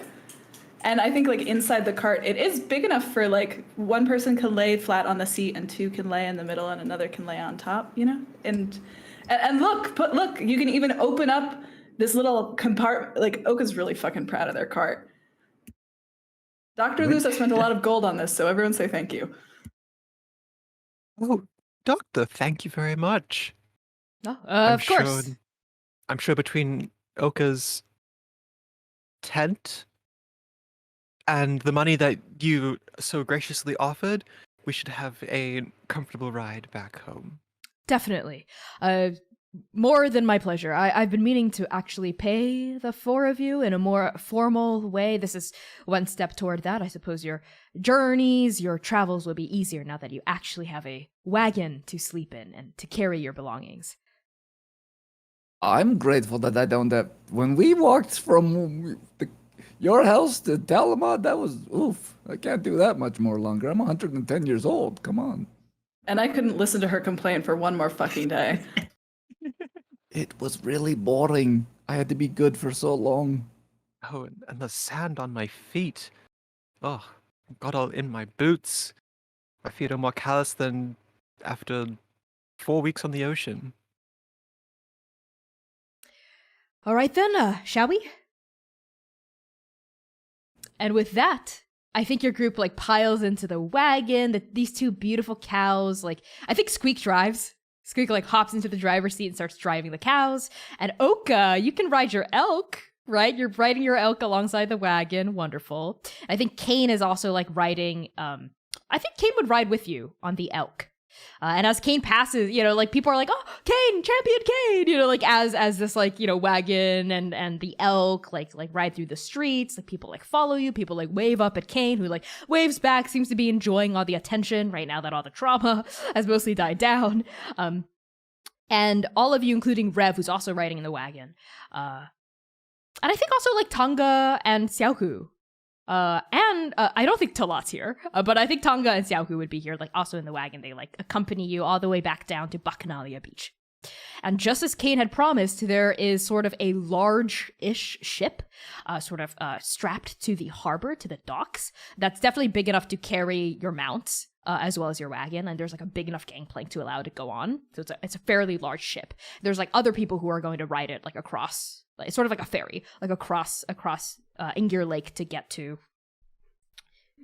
I have to look at like my own like map that Saga made here. It's so convenient to get to the shores. I guess I didn't name it. To get to the shores of Brittlefinger Woods that are sort of like in the near distance after you get off of this island. So I think like as like the sailors and the deckhands are like helping get the wagon like onto the ship and like helping like move Oka onto the ship as well with this elk who seems like really like annoyed that it has to go over water. Oka, how do you calm them down? I can't believe I gave you so much access to role-playing weird-sounding animals now. Oka, they rode the elk before. I think they even just like get off and just lead it by hand. And its hooves like clop over the wood and you lead it back onto the ship. Kane, Xiaohu, and Tonga remain on the shore.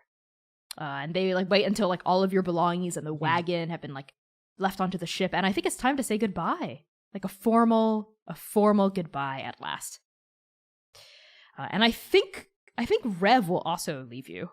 I think Rev is also on the shore because she's going to return to the court before meeting up with the four of you at the border of Toulon.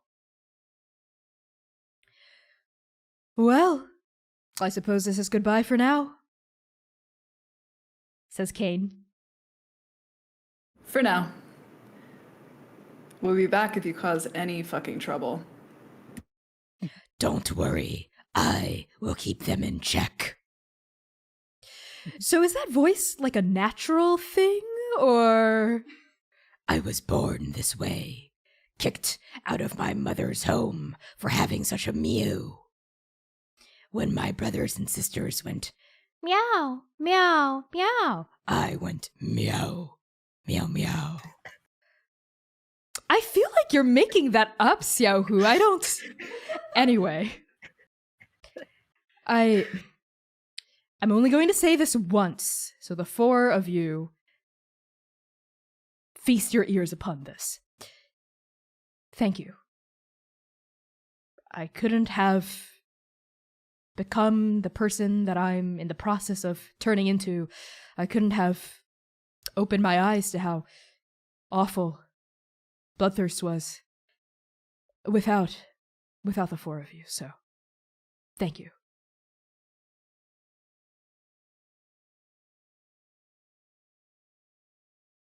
Dewey's gonna go over to Tonga, give her a quiet like goodbye hug, and also be like, "That's a start."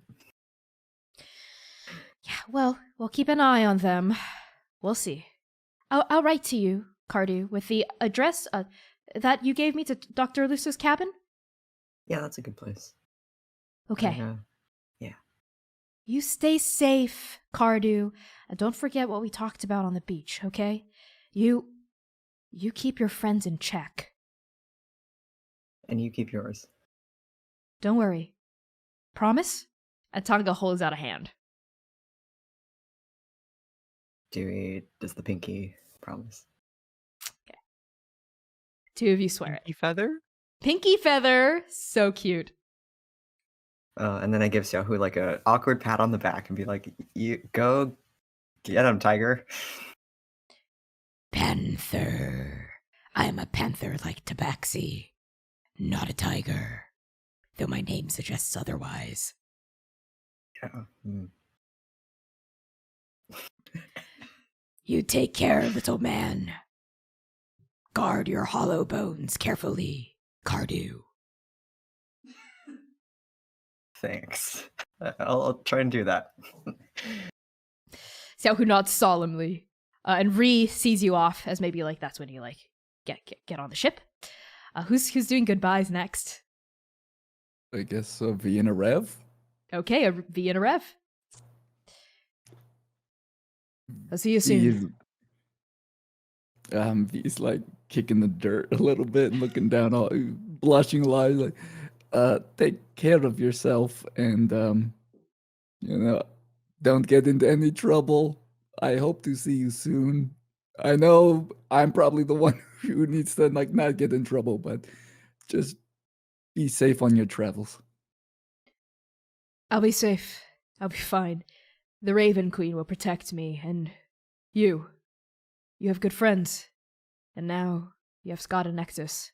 You're a lot stronger than you realize, Visanti. And she Well. puts she puts a hand on your shoulder. V like looks to see if like anyone's looking, and then just maybe like goes up for a quick goodbye kiss. Yeah, she doesn't let you make it quick. She leans down, she kisses you, you know, for like maybe like an obscenely long amount of time. And Kane just goes, yes, goodbye, V. As V is just like red. Her white elven skin is like just beet red. She, all right, see you. Goodbye, everybody, and like quickly climbs into the back of the wagon and just like finds a nice spot amongst their traveling belongings and stuff. very cute. Okay, I really like that. Maybe let's go to Mania for the next goodbye. Tonga nods. It was really great to meet you, Mania. You're very reliable. Me, you. Your inventions will take you far, I'm sure. Oh, thank you. I have to spend a lot of time helping Xiaohu out here now that Ri is regent. Yes. Your presence was always welcome, Mania. Don't let that power go to your head, all right? I will not. All right then, Xiaohu. Mania, take care. Hey, and if your axe is ever in need of an upgrade, you know where to look. Thank you for the offer. Of course. And, well, with a nod, she turns away to Kane. And she gives Unohan salute. Champion Kane. It's been certainly exciting to, I suppose, travel, fight alongside, and save you. And I wish you all the luck and the grace in the next 5 years.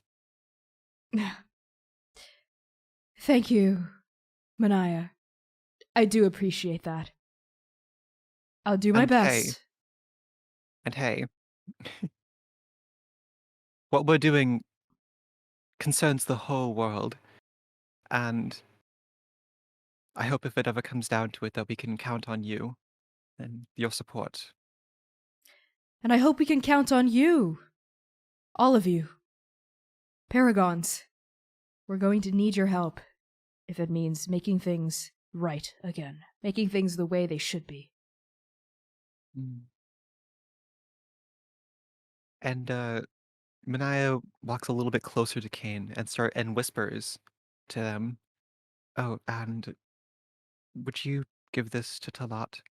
And Mania gives them a small envelope. Okay. Kane takes it. What? You want... Just to clarify, is it okay if I have someone else go down to the As jungle? long as it gets to her. Okay. Don't worry, I'll make sure of it. Thank you. And now I think we go to Oka. Tonga, my favorite girl in all of Nepal. Be good. Oh. Okay, Oka. It was really nice to meet you. And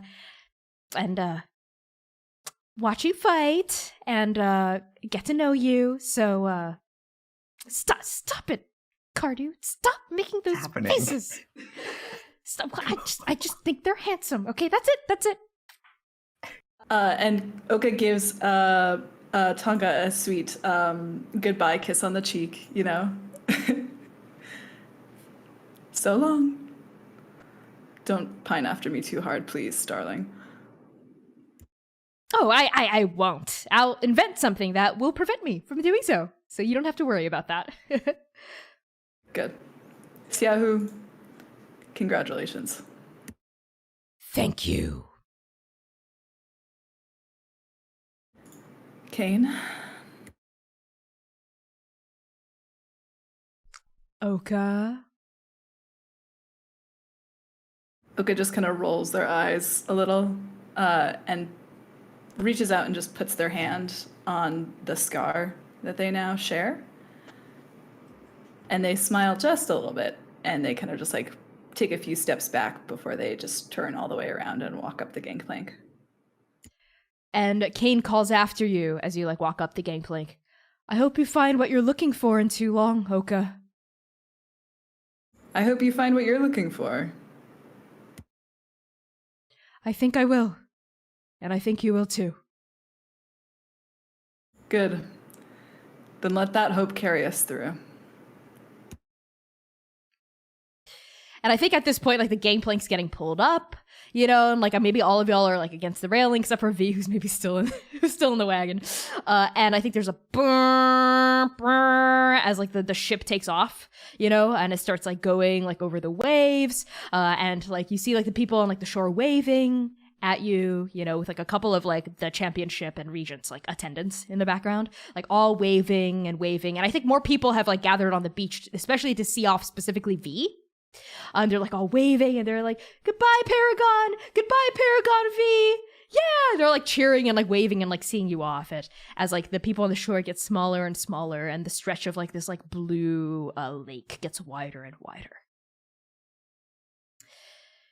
So I think now we have time to really quickly do, I think, like a fast travel montage as the four of you make your way through the Heavenly Road, through the Jadidan scrublands, as well as the Silent Grove, and then eventually through the Godspine, and then over the rocky red silt of the Badlands to reach Dr. Elusa's homestead on the edge of the Euclid Chasm. So let's do it. Let's do some travel scenes, eh? So why don't the four of you tell me where you are during this travel and what y'all are doing as maybe you like wind down and get a chance to talk to each other, as well as to Dr. Eluso and Squeak, of course.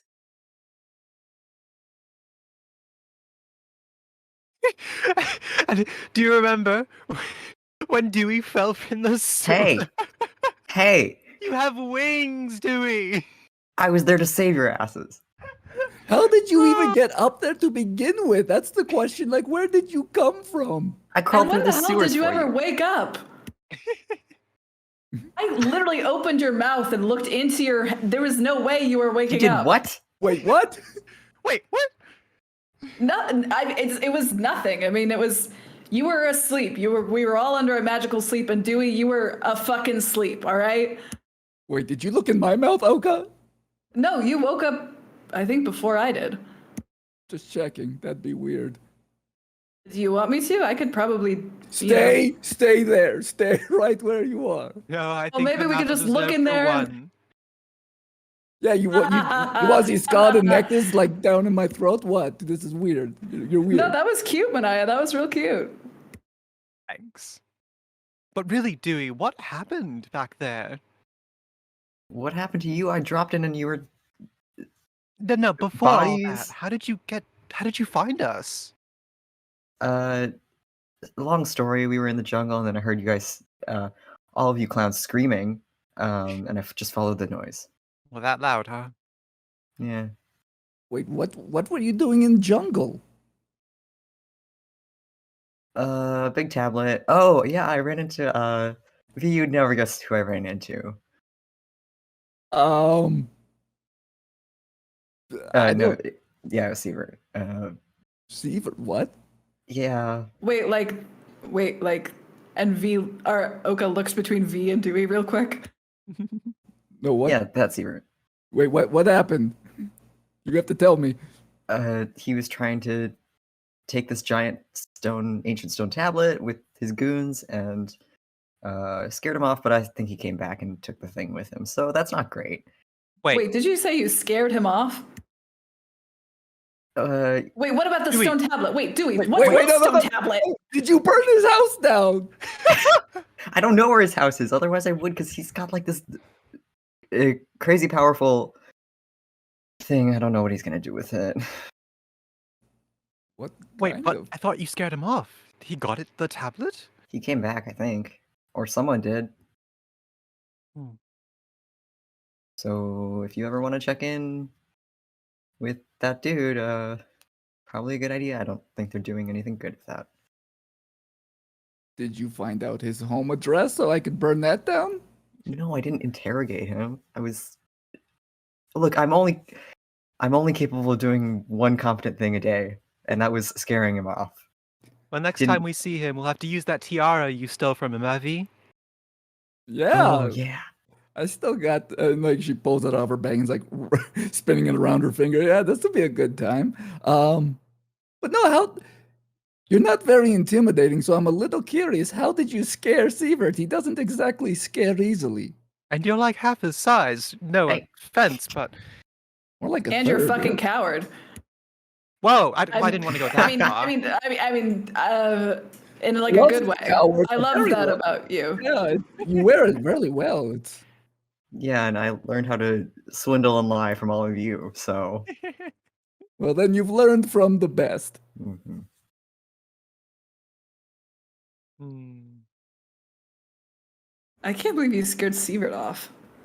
Wow. It's complicated. He was a bitch to Tonga. Speaking of which, were you ever gonna tell me you were flirting with my best friend, or like? I Was I wasn't. just- I mean, she was flirting with me, Dewey. I was just playing along. Uh-huh. She literally from the first time. Oh, When? you were there, Dewey. You were literally sitting on that elk when we met on our way to the jungle. She said I was cute. I can't believe this. Wait, What? I am cute. What? What? When did you? But I thought you and Kate. Wait. It's not. So V, do you miss Rev? Oh, do I miss Rev? Is the night sky devoid of stars right now in Andake? Oh, and be like, sits back and thinks about Rev some more. Well, hey, when this whole thing's over, we'll have a big reunion with everyone we've met along the way. Do you think we have a big house in the court of ravens?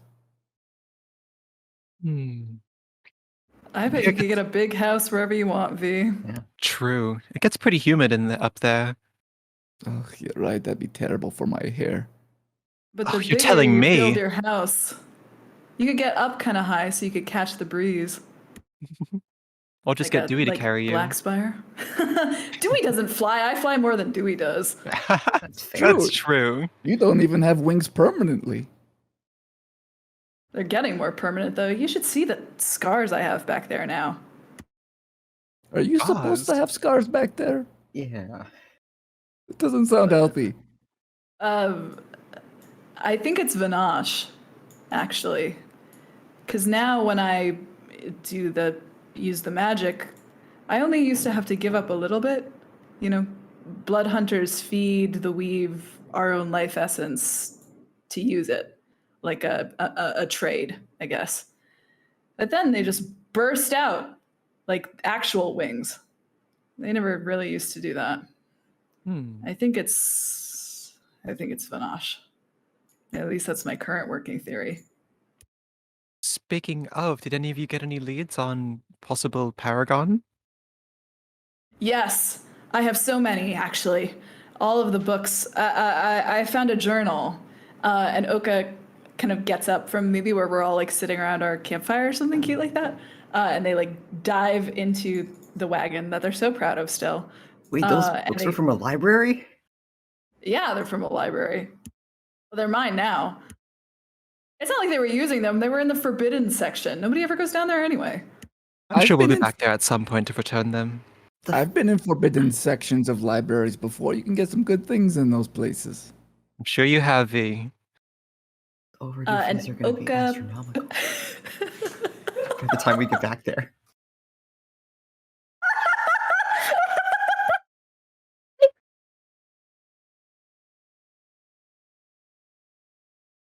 Oh my god, Dewey! Quote of the day. Don't worry, we'll have Oka V foot the pulls bill. out. Yeah, Oka pulls out the accordion journal, and they kind of bring it over to everyone. This, I'm fairly certain, is Suhai's journal. Shuhai? The former Paragon of Sen. Oh. What it was doing in the Forbidden Library in Nabal, I have no fucking idea. And Oka opens it up, and they like pull out all the blank paper. And I don't know. It's a lock with no key, but I'm still trying to figure it out. But if Shuhai was the Paragon of Sen, but you can't get Sen until we get Vinash out of you, right? Well, I don't know. I don't know how big it is in there. There's plenty of stuff running around at this point. I'm sure there is. Manaia makes a face. But this is good. This is good for finding Sen, I suppose. It's good for anything. We don't know anything. There's no literature easily available about the Paragons or the Paragon War. It's like somebody tried to erase them off the face of history, tried to make everyone forget about it, which I don't understand if it was an astronomical fight with god powers. It's confusing. But this should tell us something. A diary is a diary. V, you're united with Scott and Nectus. Have you gleaned anything from the past? I've had, yes, my former Paragon Ying. We've had dialogue together. Wait, you have? Yes, they were very lovely, and they gave me this, and like he just sort of pops up the gamble, the deck of cards, and like stuff is. This is some high-powered weaponry here. It looks like a plain deck of cards to me, and like V's like shuffling it around and getting all fancy with the cards, and she's dexterous. What does it do? You swindled plenty of people with a deck of cards, V. This can't be any more than that, right? I mean, I don't think I want to test this, and Why not? He's like, do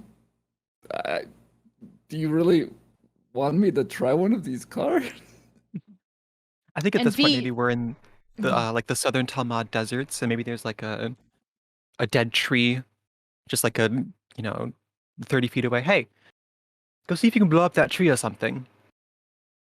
I mean, I could do that without Or see it. if you can swindle it out of some gold. See if you can do a magic trick to impress it.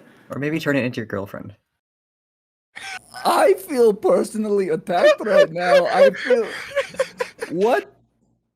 I'm sorry, but I'm the happiest I've been in a very long time. But She's good at a lot of things. I mean, good on you, V. Well done. Best of all of us, really.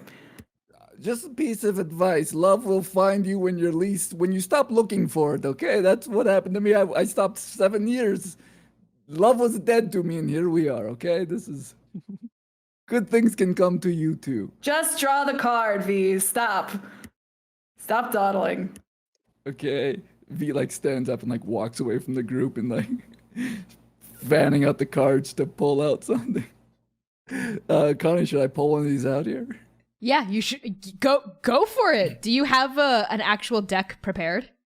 I don't have it separated into, the Arcana ones, but I'll just pull something in I'll just pull a bunch real quick in the first one that's in the Arcana. Yeah, go for it. All right, just go with this one.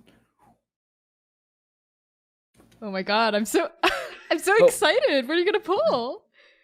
The Lovers. Ooh. Wait, Let's see. shut up! Are you serious? Are you telling me the Paragon of Scott and Nectus for the first card out of 52? I mean, not 52. This is a tarot deck. Oh, okay, okay. Out of the 22 major arcana, yes, the first card was the Lover's card. Wow. How choice was that? Magic is real, everyone. Magic is real. Sorry, I just need to look up this one of the. I think I know which one I want to pull from this. I just want to like read the description. I don't have every single thing from this pulled out. Come on, internet, load. Do.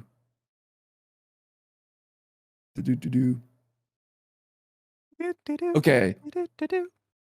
Visanti is So all of a sudden, mirror image is cast, and three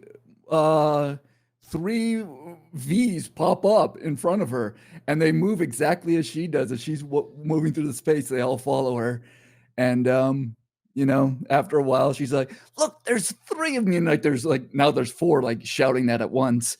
And she's like, "Shh," and it's all shh. And finally, she's like, too much V," and like snaps her fingers, and they all like dissipate. So, and then she like takes a gamble. She does like one quick like spread out, and then like lets it poof in the air. She's like, well, "That's just a little bit of something that I could do now." Wow, who's Fire V? I could barely stand one of you.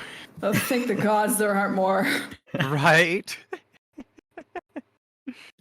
Does that mean there would be 3, 8, 9, 10, 11 paragons if we cast more of you? That would fuck up the world. I wish I understood the magic a little bit better than I do, but I'm kind of with you. I'm just as surprised as you are by what happens when I pull these cards. But if you make 4 more Vs, then we'll have 8 paragons, and we can just finish this right away, huh? Yeah, but no, not. I'm not paragon for every god. You don't want to start throwing gods. What am I, Oka? Hey, I resent that. I don't just let any god into me, okay? Only the best, only the top quality, and I get a 2-for-1 deal with me. Hey, who was the one here who blew up an entire ship? And that's not even my god. And that hurt like a bitch, by the way. Remember what we told you a long time ago, Oka, about not hurting yourself? I've tried to explain to you all a lot of times. Blood hunting is specifically about feeding your own life. It's like the weave is alive. It's an animal. You have to feed it yummy snacks in order to get it to do tricks. That's how it works. I've cast a lot of magic in my time. I've never had to sacrifice my blood to the weave. I'm just saying, there's healthier options out there for you, Oka. Maybe my blood's just a little sweeter than yours, V. V says something to Jukai for like the first time in front of them, but and you asshole speak Jukai. Dr. Elusa looks up and says, V! I'm sorry, they were picking on me. Even though we were picking on Oka, but I know. This feels nice, doesn't it? Well, Oka, if you spend enough time with Vanash, you might be able to find a way to draw some power out of them without hurting yourself. Who knows? Who knows? We have a few tests to run once we get back to the cabin.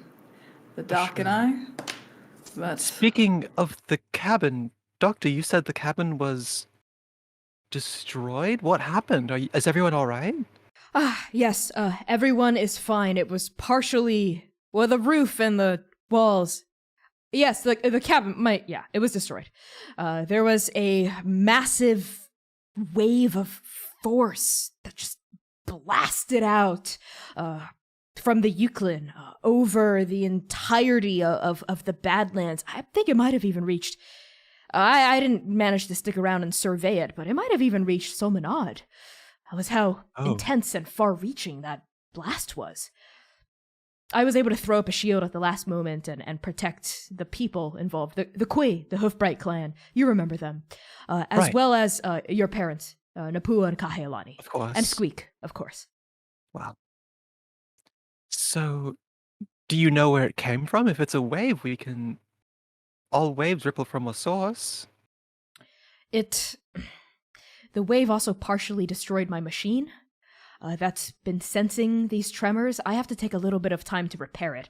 I'm afraid I won't be able to accompany you too long because of that. But once the machine is repaired, I think I can locate the source of where the wave came from. Though I have a suspicion it originated from deep within the Euclid, which is odd. Yes, but where in the Euclid? The Euclid spans for hundreds of miles. And Dr. Lusso just points down.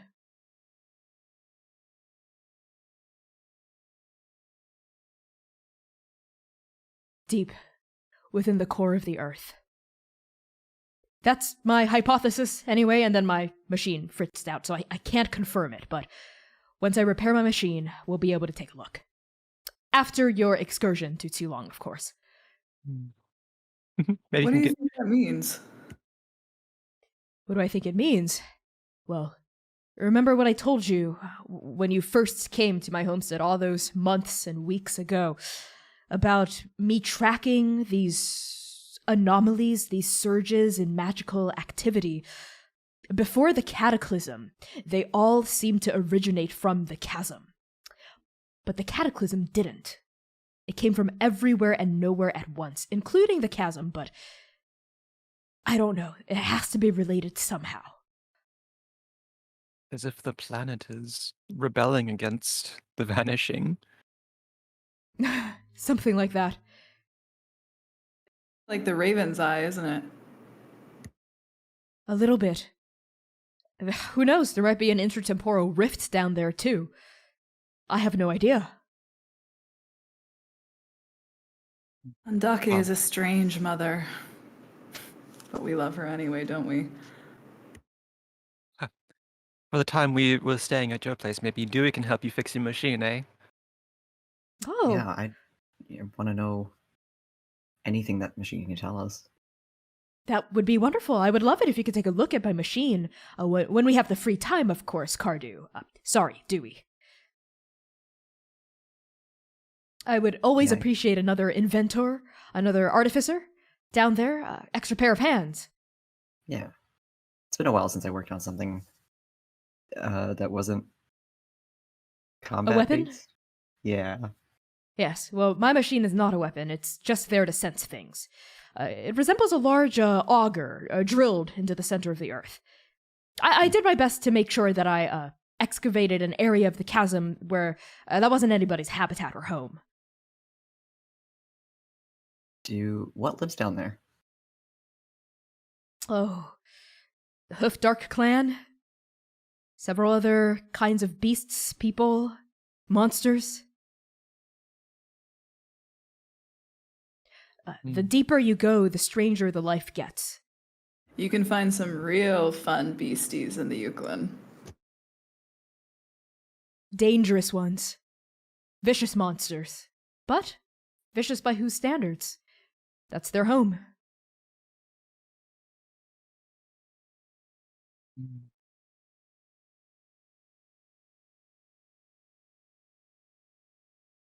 Speaking of, Dewey, why didn't you ever tell us that you'd been to Nepal before? You trained champions? I didn't train. No. I mean, you heard what happened. It's not a place filled with fond memories. Mm. I mean, I'm sure all of you have places we're gonna visit that maybe aren't. I don't know. We've all had bad experiences, and I don't expect our travels to go around them. Like, And at that, I think Oka stares off to the. I'm also looking at the map. To the south, where just in the far, far distances of the desert, you can start to see little green hills rolling up, which is the border of Toulon. And they just stare off there quietly, I think, like finishing the rest of their cigarette.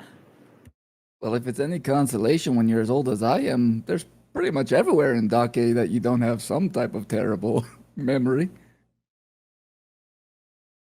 That is a lot less comforting than you make it out to be, V. Well, look how I turned out. I'm a paragon, so it's, it was worth it. A lot of good memories. Maybe I should start taking after you. Uh, You're doing this well. I think you only need one V Scherzo in your life. Maybe. Maybe. Oh, but we do need you, don't we?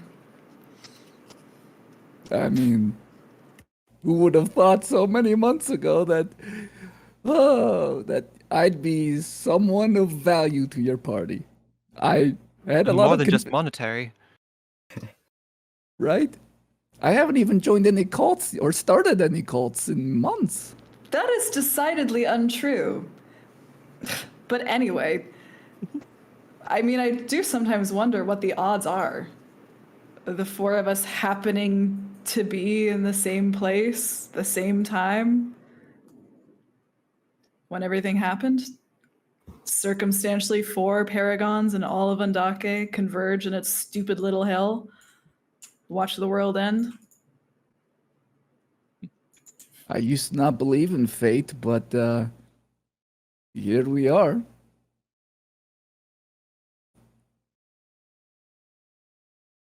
Well, maybe it's all thanks to you, Doc, isn't it? We were all looking for you. Maybe you're our guiding star. The thing that brings us all together.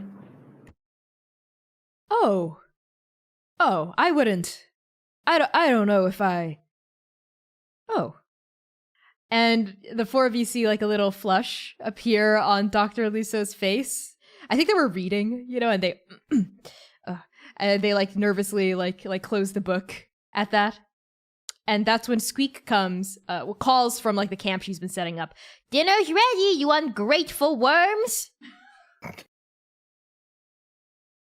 Come here and eat. I offered to help and you turned me away. Well, you should have offered more and harder. And look at Squeak working so hard slaving over this soup as the 5 of you just talk and chatter. Yes, Mother, we'll be there. Trust me, you don't want my help. If you want to rob someone of 50 gold pieces, call your friend V. You want a gourmet meal? Trust me, you don't want to eat what I prepared for you. Okay then, V, you're stuck on dish duty. Squeak, don't you have that self-washing? Shh, no I don't. You're stuck on dish duty, V. It's a good thing I'm good with my hands. These are my most important gift. When did you think Scott and Nectus would ever be washing dishes in the middle of the Jahid Scarblans? Yeah, I'm a paragon. I can't do dishes. You're letting the power go to your head, V. You're letting it go to your head. And she uses a minor illusion to like make thunderbolts come out of her hands. Oh, that's so funny. Okay, maybe on that, the 4 of you converge around like this, this pot of soup that Squeak has been making this stew. You eat. It's vegetarian, for Dewey's sake, but it's really yummy. And I think like later that night, you rest and then you pack up the next morning, to head the rest of the way back to Dr. Luso's homestead. So if it's okay with you, let's fast forward to when we arrive at the homestead, if that's okay. Okay. I think this covered wagon drawn by these 2 beautiful desert oxen, like with spotted hide, and these like big, beautiful horns, these big, baleful eyes are just sort of like walking and like chugging this wagon along with Oka riding astride their elk nearby. When finally sort of like surfacing on the horizon, you see the edge of the Euclid Chasm, this massive wound in the flesh of the Badland, sort of jagged all the way down. I think you'd been following it for a little while now, to the east of you. Now I see a little rocky outcropping where you see Dr. Luso's home. It looks pretty much how you remember, except the roof has a couple of tiles missing, and there's a big muscular woman on the roof. Like you could just sort of see her like banging down like the last of the tiles, like repairing Dr. Luso's home as Kahealani is sort of like up there, like on a ladder and like fixing it. Because her shipbuilding expertise definitely comes in handy when it comes to carpentry and repairing homes as well. Napua is out front actually feeding the chickens, scattering feed like in the coop. And you see like several Kui are sort of like hopping along and like kicking like a big rock. I think they lower their horns and they like hit the rock with their horns, and they're sort of playing like a kind of Kui like rock ball of some sort. When the wagon comes rolling up with these big plumes of dust like kicked up and red dust, and you just sort of see buttes, and like valleys and gorges like splayed out like all across to the west. As this wagon approaches, Kahealani stops. You hear the hammering like stop as she sort of like shields her eyes against the sunless sky at the light and looks down. Hey! Welcome back!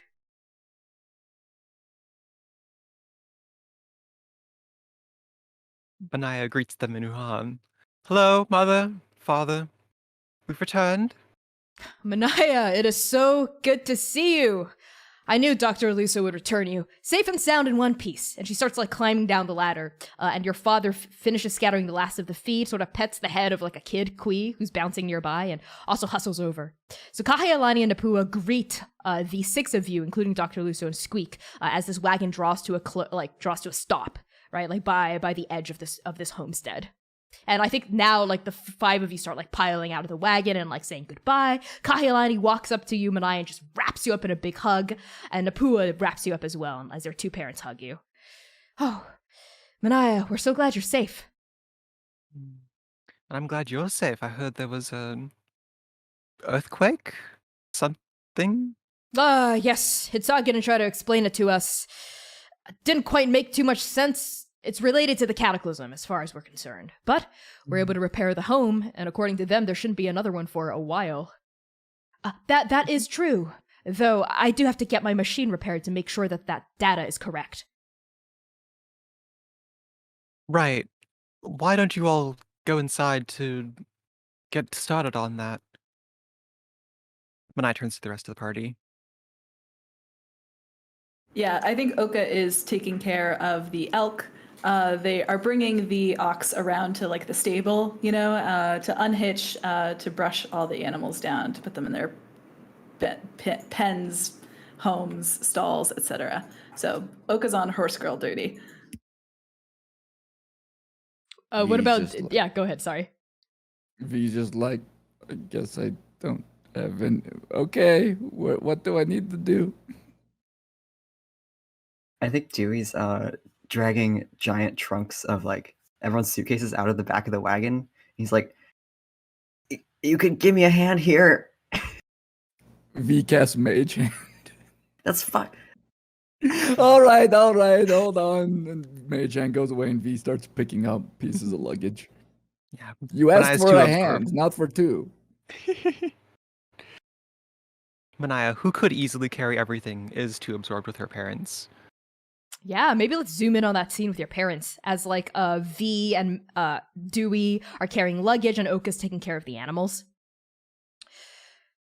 Manaia, what happened?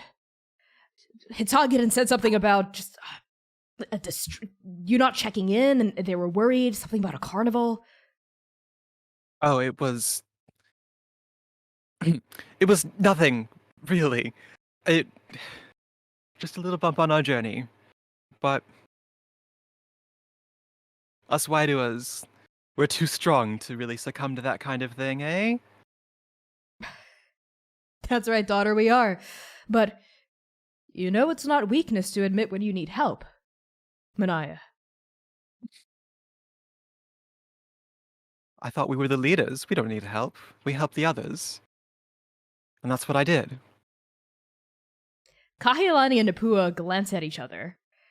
And Napua sort of like rests a hand on your shoulder. The sort of like copper scales on his neck, like glistening a little. Manaia, what happened? The carnival showed all of us these horrible visions. You too were there, and Mum was there too. but I made it through. I'm strong. You are strong, Mania. You've always been strong. A strong little girl. But you can also be soft. The two aren't... Well, they're not mutually exclusive. I know. But at that point, they needed... Tell me to do a deception roll, literally whatever you want. This is all a lie. But at that point, they needed a leader. And V, as you might have heard, is the paragon, and she brought us out of the carnival. And I made sure we were all safe afterwards. Okay, roll deception. I think this is the first roll of the session I've called for, by the way. Yep. I'm your strong little girl. You know you can... Never wavering in the face of danger. 6. Okay. I'm keeping that. Yeah. Oof. Kahelani and Napua, like, both sort of nod slowly. And Napua says, Manaia, why don't we go inside? Yeah? I'm sure there's a lot you'd like to catch us up on, and there's a lot your mother and I would like to catch you up on as well. Right. It's a little hot out here. Yes. Yes, it is a little hot.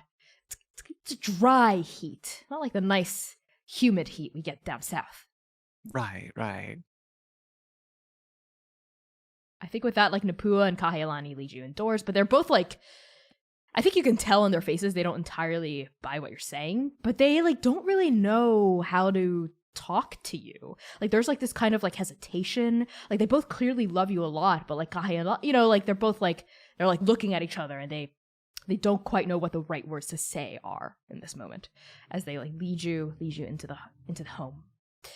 And maybe, like, on this, we sort of, like, see, like, Dewey and V, like, also bringing all the luggage, like, indoors, and Oka, you've taken care of the animals. You've hitched them up to the various little, like, stalls that I think Dr. Lusso has, like, behind the house, and you can also, like, join everyone indoors as well at this point.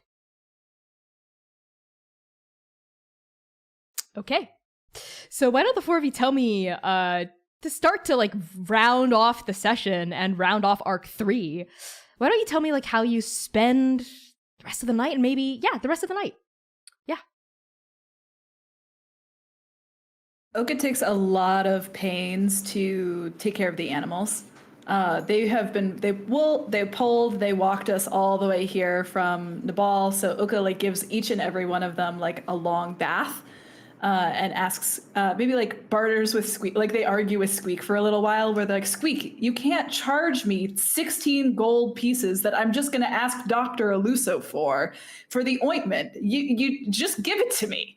You know, and the argument goes on and on. But they, like, rub all the animals down with ointment, get them situated, kind of awkwardly, like, waving at the Quay, who last they left off were not on because of my legendary -1 deception roll.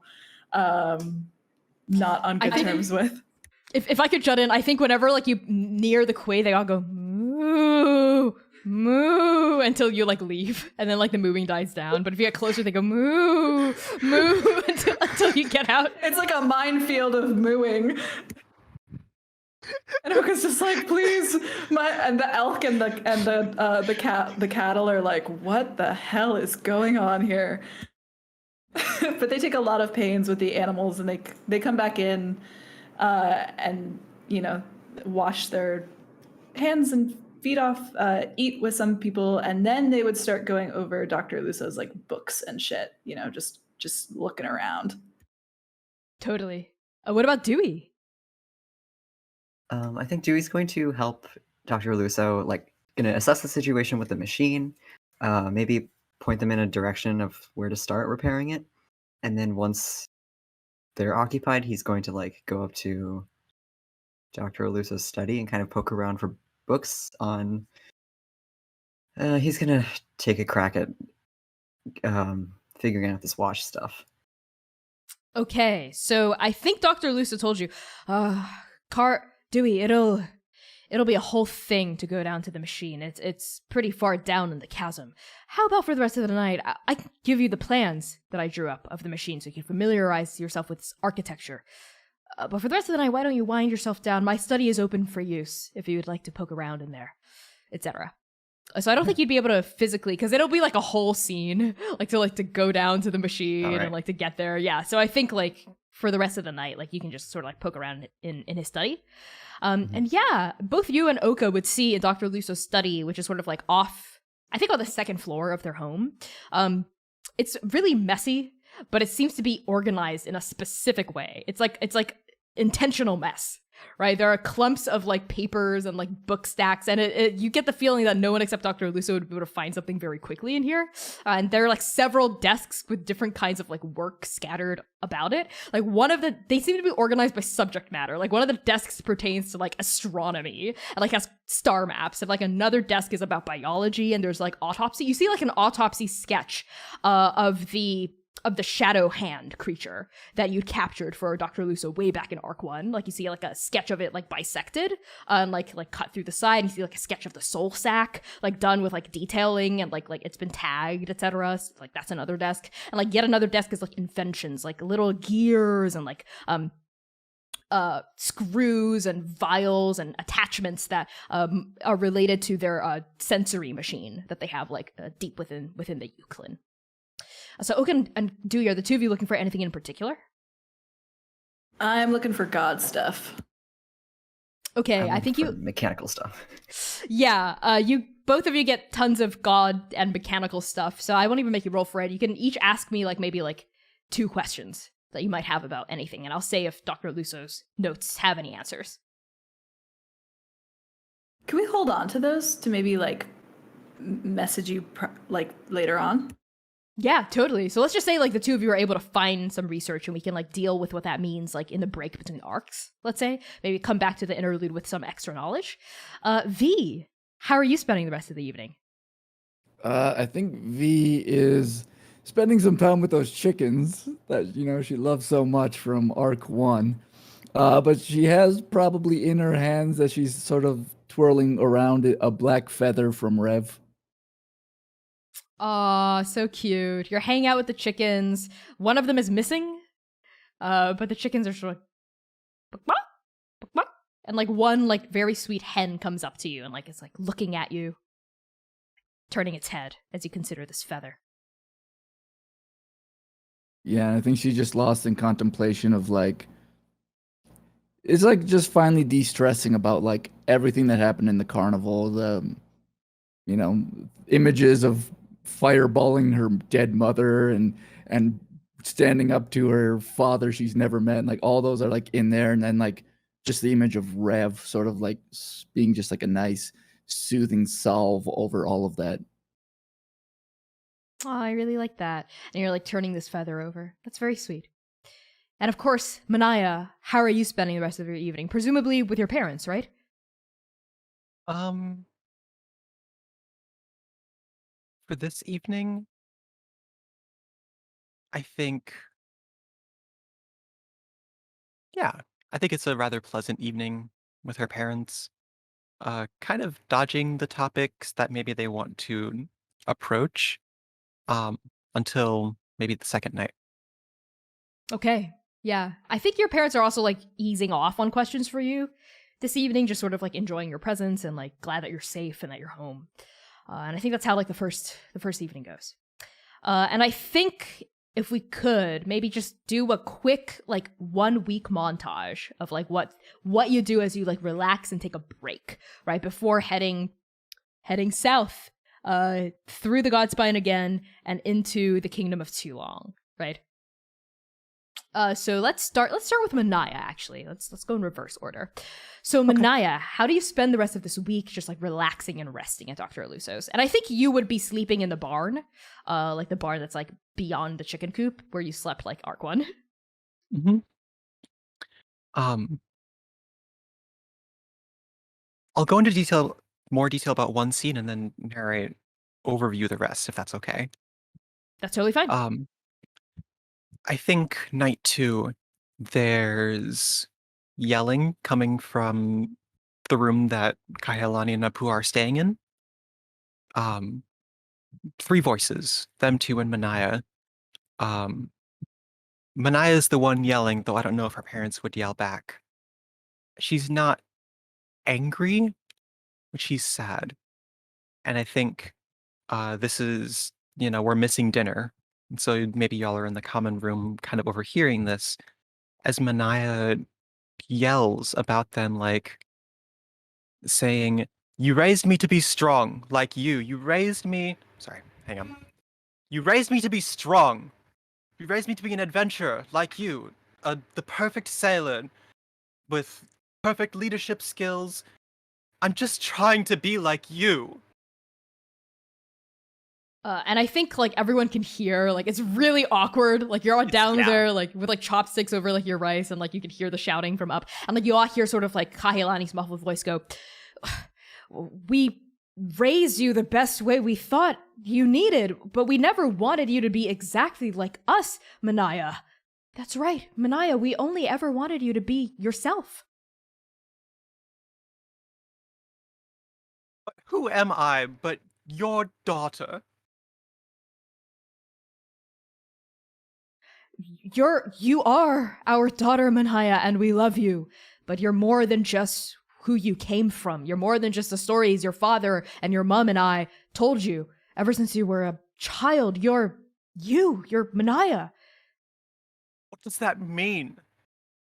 Well, Every time I'm faced with a difficult decision, all I can think about is, what would mother do? What would father do? What would mum do? well, Not what would I do. I don't know who I am. that's okay, darling. That's fine.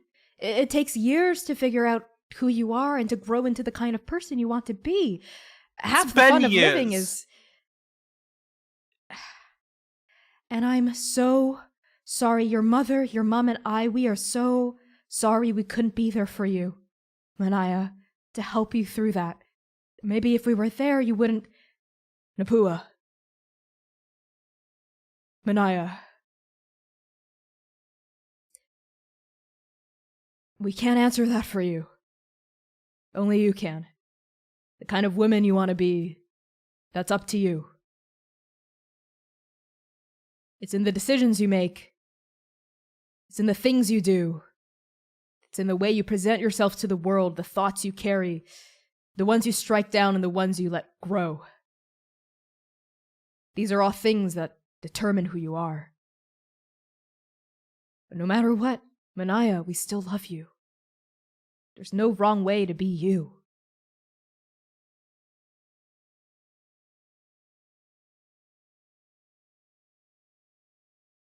At this, maybe there's some muffled crying and the creaking of floorboards as she walks up to hug them. And still crying, I think she storms down the stairs into the common space. Doesn't meet anyone's eyes. Grabs a bowl of plain rice. No, none of the toppings or anything. And maybe a little bit hastily walks out of the door to the barn to eat alone.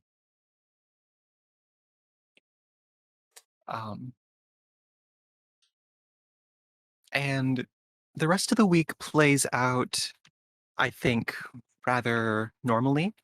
Mania refuses to talk about that night, but and maybe she's just a little bit more distant from her parents than normal, though she does have a lot of friendly conversation with her parents, with you three, with the doctor, Squeak. And I think at a few points, maybe she approaches Oka and talks to them about, how do you care for animals? She's never learned how to do this kind of stuff, and it comforts her to know that she's caring for another life. Yeah, Oka will teach Mania what they know, and give them pointers, give her pointers, and not say anything, but just in the way that they are around Mania are just guiding her through whatever she wants to be guided through. Okay. Does that feel like a good way to spend the rest of your week, Mania? All right, lovely. I think your parents do try to like make it up to you. They're like, they treat you like extra kindly, like very softly, you know, like to make it clear that they are not holding that argument against you in any way. And I think they try to initiate deeper conversations several times, but like you probably shut that down, right? Like you don't want to talk. Well, yeah, it's not a shutdown, more of a deflection of like turning it into a joke, laughing about it, moving on to a different topic. Totally. Okay, and I think after like a couple of times, Nippu and Kahilani realize they're not going to get anywhere with you, but they both seem a little antsy. Like they don't want to leave. They don't want you to go off to too long without talking about this more, but, you know, it seems like they've like resolved that that's what's going to happen, and maybe like after coming back from too long, perhaps you'll be more willing to talk about things. And I think like on probably like the night before your departure, like before you go to bed, like I think like Nippu and Kahilani like are at the barn and they like call up into the loft where you're like getting ready to bed, and Napua says, Manaia, you there? Your mother and I want to talk to you. Do you have a minute? Please? Oh, there's a long pause before Mania goes, oh, yes, of course, be right down. And she climbs down.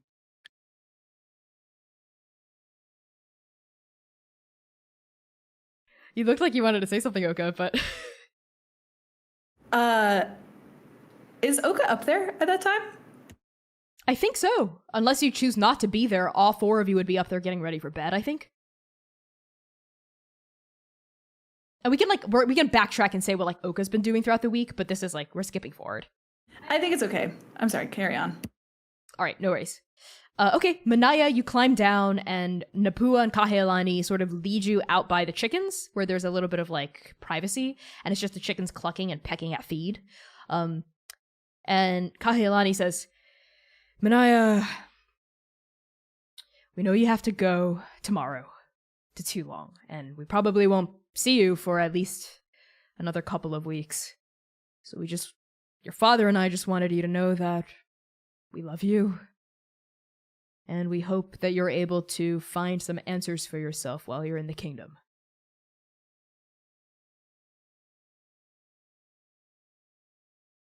Dr. Luso has informed us that you have access to a scrying bowl, so if you ever need to talk to us, we're here.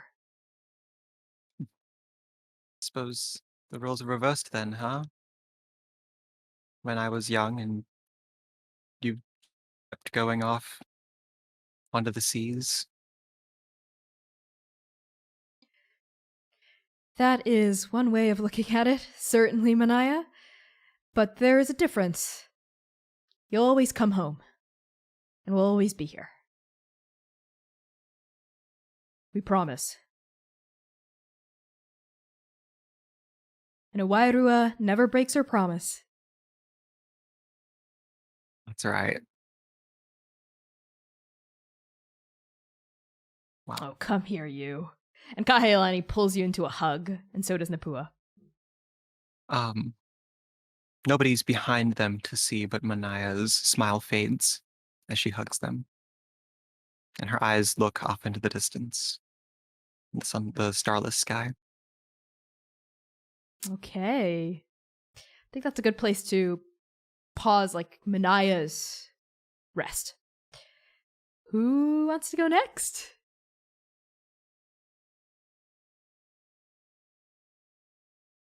I don't know if there's too much else about it. Oka will be doing a lot of research, a lot of reading, a lot of note-taking, like copying Dr. Luce's notes into their own journal, trying to do anything that will occupy them with like reading, history, like brushing up on all the texts that just like suddenly come back to them, you know, like reading them in common instead of to you know, like bringing all of it back, just also in an effort to not think about where they're going. And as each day goes on, like they spend less and less time out of the study, and they are antsier. Like they'll just like grab their food, eat it really fast, and then go back up. And I think there are like 1 or 2 nights where they accidentally fall asleep in the study instead of actually getting back to the barn. And they just like wake up and keep going, like hardcore trying not to think about what they're doing. And then also doing anything with Dr. Aluso about their soul stuff, but maybe that doesn't go anywhere since Vasca is not here. I have an idea. So I think on the fourth night where you sort of like fall asleep, you know, like you're doing, maybe you're like drooling a bit over like Dr. Luso's notes. You're sort of like gently woken up by something like soft being put over your shoulders. And it's Dr. Luso like draping a blanket over you.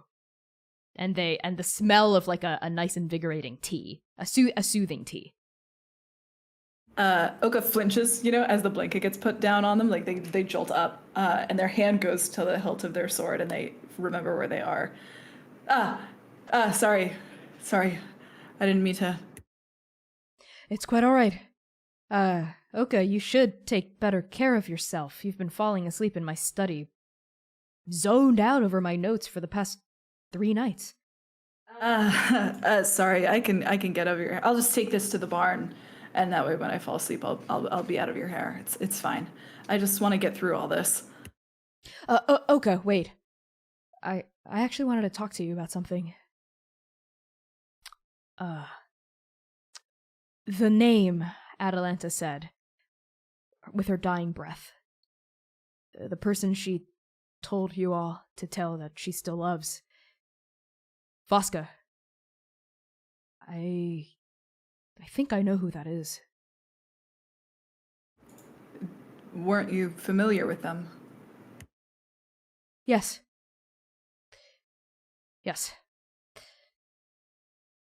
Pause. At the end of last session, we already talked about this, right? Yeah, Dr. Aluso said that Vasca worked for Egg and was elsewhere. And earlier in Arc 1, they said that they said the same thing, basically. Okay, thank you. Let's retcon that because I've forgotten what I've said like on stream and off stream to you specifically, see, because we talk about this so much. So we're going to retcon that. It's not going to be in the podcast version. So Dr. Luce is just going to say, I'm worried about your, well, I just want to make sure this is your rest week. Oka, I want you to rest. Yeah, I'm resting, Oka says with huge bags under their eyes, looking disheveled. You can take my texts with you to read on the road, but for the rest of the week, I'm putting my foot down, Oka. You're not going to get to do any more research. Doc, how would you feel if I came into your house and told you that you can't do any more research? You said it yourself. We have only a few months until the real cataclysm happens. We have to be ready. Well, we can't be ready if we're half dead and running only on 2 hours of sleep a night. Oka, you're doing no one any favors by working yourself into an early grave. And neither are you. Well, I'm different. How are you different? You're not different. I have access to medicine that helps me stay up. Yeah, and I'm a paragon. Well, you've got the wrong god inside of you, Oka. Well, you have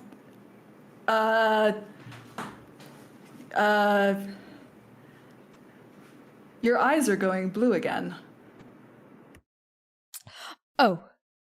Yes, it must be because I'm been spending more time here in the Euclid again. Stop trying to change the subject, Oka. No, fine. If you won't accept my terms on the basis of logic, then I shall simply have to put down my other foot as well and say I forbid you. These are my research materials, and I forbid you from going over them until you rest. Okay, if I take one day to go horseback riding with Mania tomorrow, will you lift your feet up? You have to go horseback riding, and you have to come home at a reasonable hour and go to sleep at a reasonable hour. Can I help it that I don't like to go to sleep?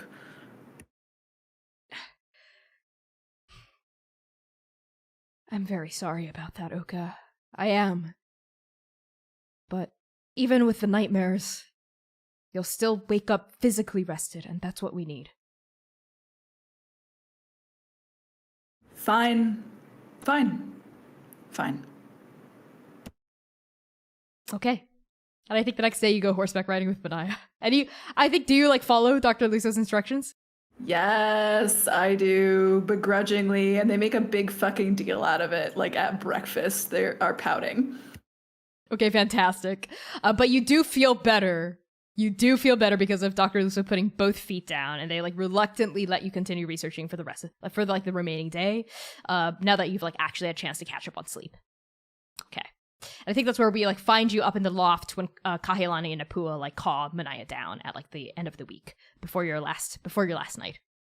Okay, was there something you wanted to do, or can we like skip over that?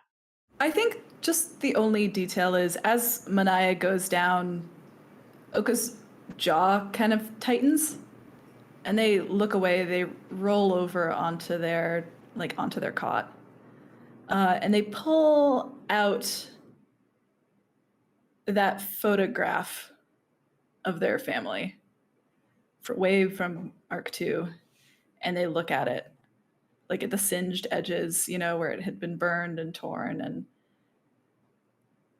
they kind of just look at it for a long time, and they fall asleep that way. That's all. Oh, that's very sweet. And Mania and Oka, why don't you both take a point of inspiration? So sweet for your scenes. And now let's do Dewey. Dewey, how do you spend this rest of your week? Yes, pun intended. Dewey's going to, of course, help Dr. Luso with the machine, tinkering around.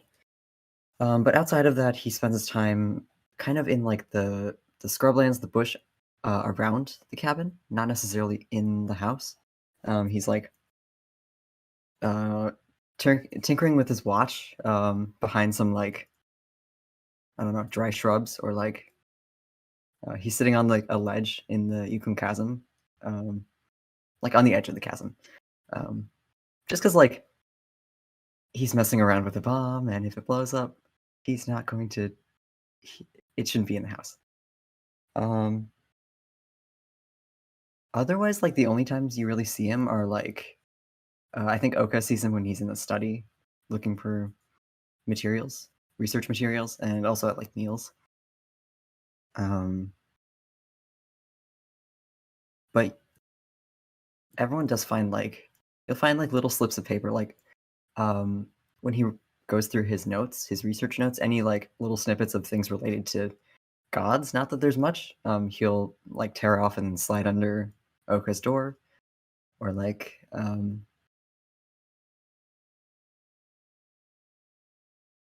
stuff about like the copper stewards he finds in his research. He tucks under like V's door, and then sometimes Mania will find like old like weathered scraps of his notebook paper that have like lines in letters that he's written to his daughter but hasn't sent. So you don't see much of him. I really like that. I'd give you a point of inspiration, but you're already full up, Dewey. That's lovely. And I think just very quickly about the machine, Dr. Luso would have taken you down like this like winding, these like switchbacks that go all the way down along, sort of like similar to like when you met the Hoofbright clan, but even farther down until like you reach this sort of like hole in the wall that looks like man-made, like drilled. You go through this hole and you go down like a series of tunnels, like Dr. Luso has like a torch out. You go down again until you open up into like an underground cavern that just looks to be like a gigantic tunnel. It's like just like a cylinder is punched through, and you see a massive, like just like how Dr. Luso described, like a massive auger sort of in like the center of this chamber, and you sort of like, you know, there's like another like 25 feet until the bottom, and there's like stone stairs drilled into the edges of the wall, and this massive auger looks like it's like sparking a little, and it looks defunct, like these like tubes that Dr. Luso explains glows when and the runes that like etched along the blades of the auger would usually glow if it's up, but the runes are currently like down, they're like not glowing. And Dr. Luso like leads you down to this dashboard at the base of the auger. It's like huge, it's like almost reminds you of like a tower, of risk and reward, but like a lot smaller than that, right? But that's sort of how it's shaped, and it goes all the way up. And they like Dr. Luso shows you to this dashboard, which has like a bunch of like technological like fiddly things and like readouts and whatnot. And they mentioned that they built this in their youth, couple years back. I think like 20 years ago or something. I have to be. Don't quote me on this, but it's around like 2 decades or so ago. But looking around Cardew, something you notice about this chamber is it looks older than 20 years. But Dr. Luso is pretty insistent that it was just about 2 decades ago that she built this thing. Did you drill the hole? Was this place always here? No, This I cavern? excavated it myself.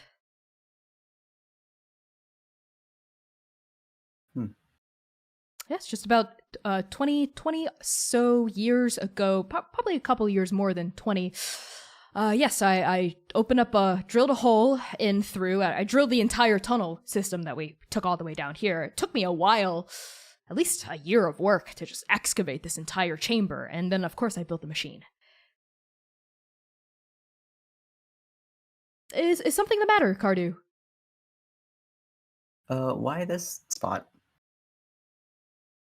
Well, it's far enough down that this machine can get enough of a readout, but it's also not so close to the surface that it'll, well, cause a collapse or a landslide or something. It just felt like the right place. I did a little bit of a mapping and discovered that this area was a good area to drill out a hole and not cause a collapse anywhere. It looks like the edges are like eroding. That shouldn't happen for a couple more years. 20 years is pretty fast for rock to be doing that.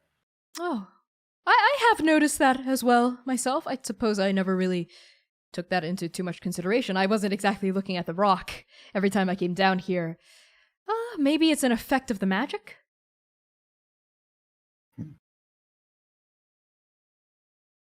All right, well, let me see that machine. All right. And I think Dr. Luso like shows you the ropes around the machine. And then like we find you again like settling in for a bed like in the barn, right? As like Oka sort of turns away and after Mania returns from like her talk with her parents outside. And now we're going to go to V real fast. V, how do you rest this week? Well, I do appreciate V appreciates some of the chromatic dragons and like any lore that maybe gets slipped into there. But I think V's actually also going to be looking through Dr. Luso's maps of the God Spine and pulling up memory from many, many decades ago, is kind of trying to map out maybe some of the places that she investigated long time ago looking for her father and trying to like, this is where she and her mother grew up and this is like where she would have explored from and just kind of going back and forth trying to pinpoint maybe where in the God Spine she ended up throughout her explorations. Okay, yeah. You're like trace your finger along this like map of the God Spine and you're like, I'm pretty sure that's where I thought my father's den would be, but I didn't find anything. Like over here's where I like went looking, but I was attacked by like trolls or something, like you're like mapping like all the way like through this like this parchment, right? Mm-hmm. Is there anything else you do? Yeah, I think I think there's going to be a lot of times where, especially at night, maybe she goes out and just, I don't think there's anything too particular she is trying to do other than that. Yeah, I think she just sort of, she's very internal right now. She's trying to figure out like who she is anymore. Like what does all of this mean for her? She's also going to maybe send some messages, perhaps in sort of a thieves' cant out in the world to maybe some people who may be able to help their next endeavor. Okay, I really like that. Maybe you're writing this missive, and you send it out. Maybe like via like a postal like system or something. We can figure out the exact details later. We love the United Andake postal system. We love them. You see the same runner that like carried like Oka's message. Like I'm just kidding. And like take your just kidding. But yeah, okay, I think maybe like we also find you like setting down for bed, like that final evening, right? Like up in the barn, and it's the four of you, and you're settling down for rest, you know, like swaddled up in your bed rolls, right? Like finally resting your weary heads, getting ready for the final sleep before you embark on your journey toward the border of Toulon. And to wrap up Arc 3, that evening, the four of you have a nightmare. It's a familiar nightmare by now. A vision you've surmised of perhaps the Stranger War so many millennia ago. A nightmare of just the 8 of you, standing on a bloodied, battered battlefield, strewn with corpses, these globules of monsters falling from the sky, leaking from the gigantic crimson eyes that are just spanning the entire horizon and blotting out the rays of Galtanger. And it, the stranger, towering, taller than the world, wings and eyes just flung about as it spawns these horrific monsters that have been decimating your armies. It's just the 8 of you left. And Ying, you turn to your left, sort of wringing your hand, and you draw a card from the top of the deck of Risk and Reward, and you mutter Gamble's name as you flip it over. You turn to your left and you lock eyes with a pair of completely black scleras of a human person, as far as you can tell, with just like midnight black skin, like completely black skin that goes all the way down, and their hair is just white and it's sort of pulled back up into this like ponytail that like splays all the way down, and they, as far as you can tell, are not dressed in anything. They're just sort of like completely made of shadow, it seems. And Ying, you turn to Shuhai, who like nods at you, right?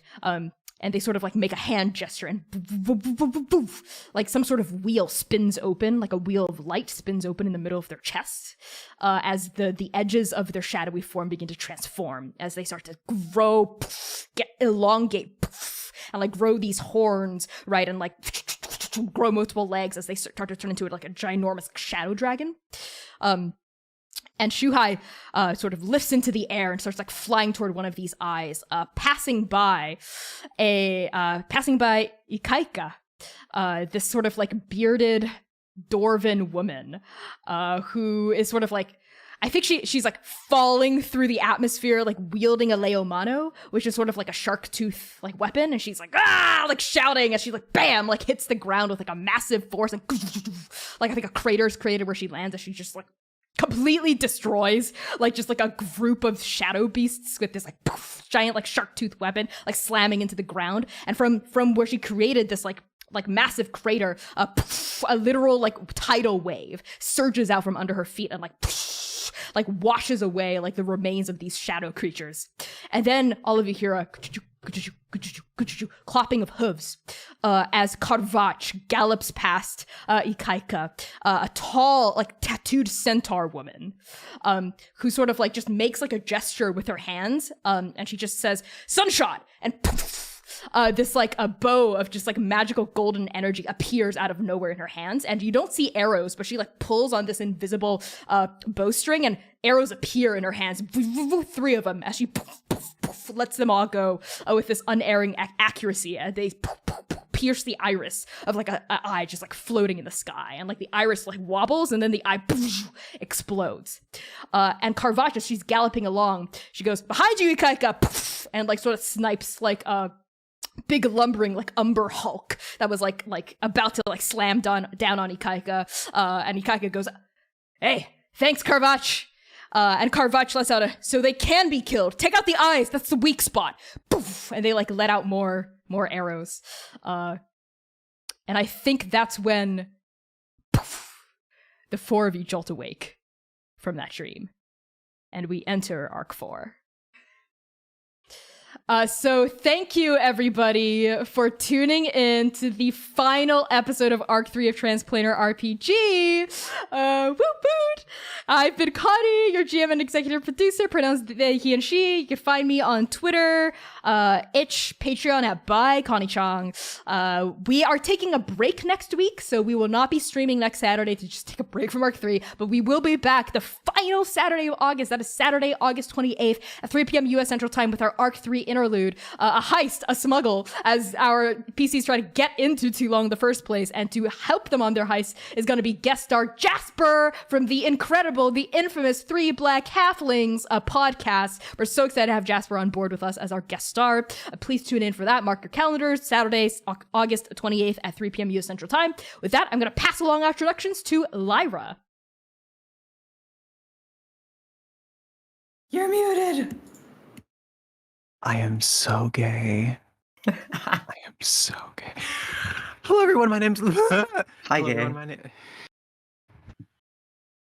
Hello, everyone. My name is Lyra. I use they, she pronouns. You can find me as the artistic director of Shout, Minnesota's trans and gender diverse voices, an all trans choral group based in the Twin Cities. Check us out on Facebook and Instagram at Shout Minnesota.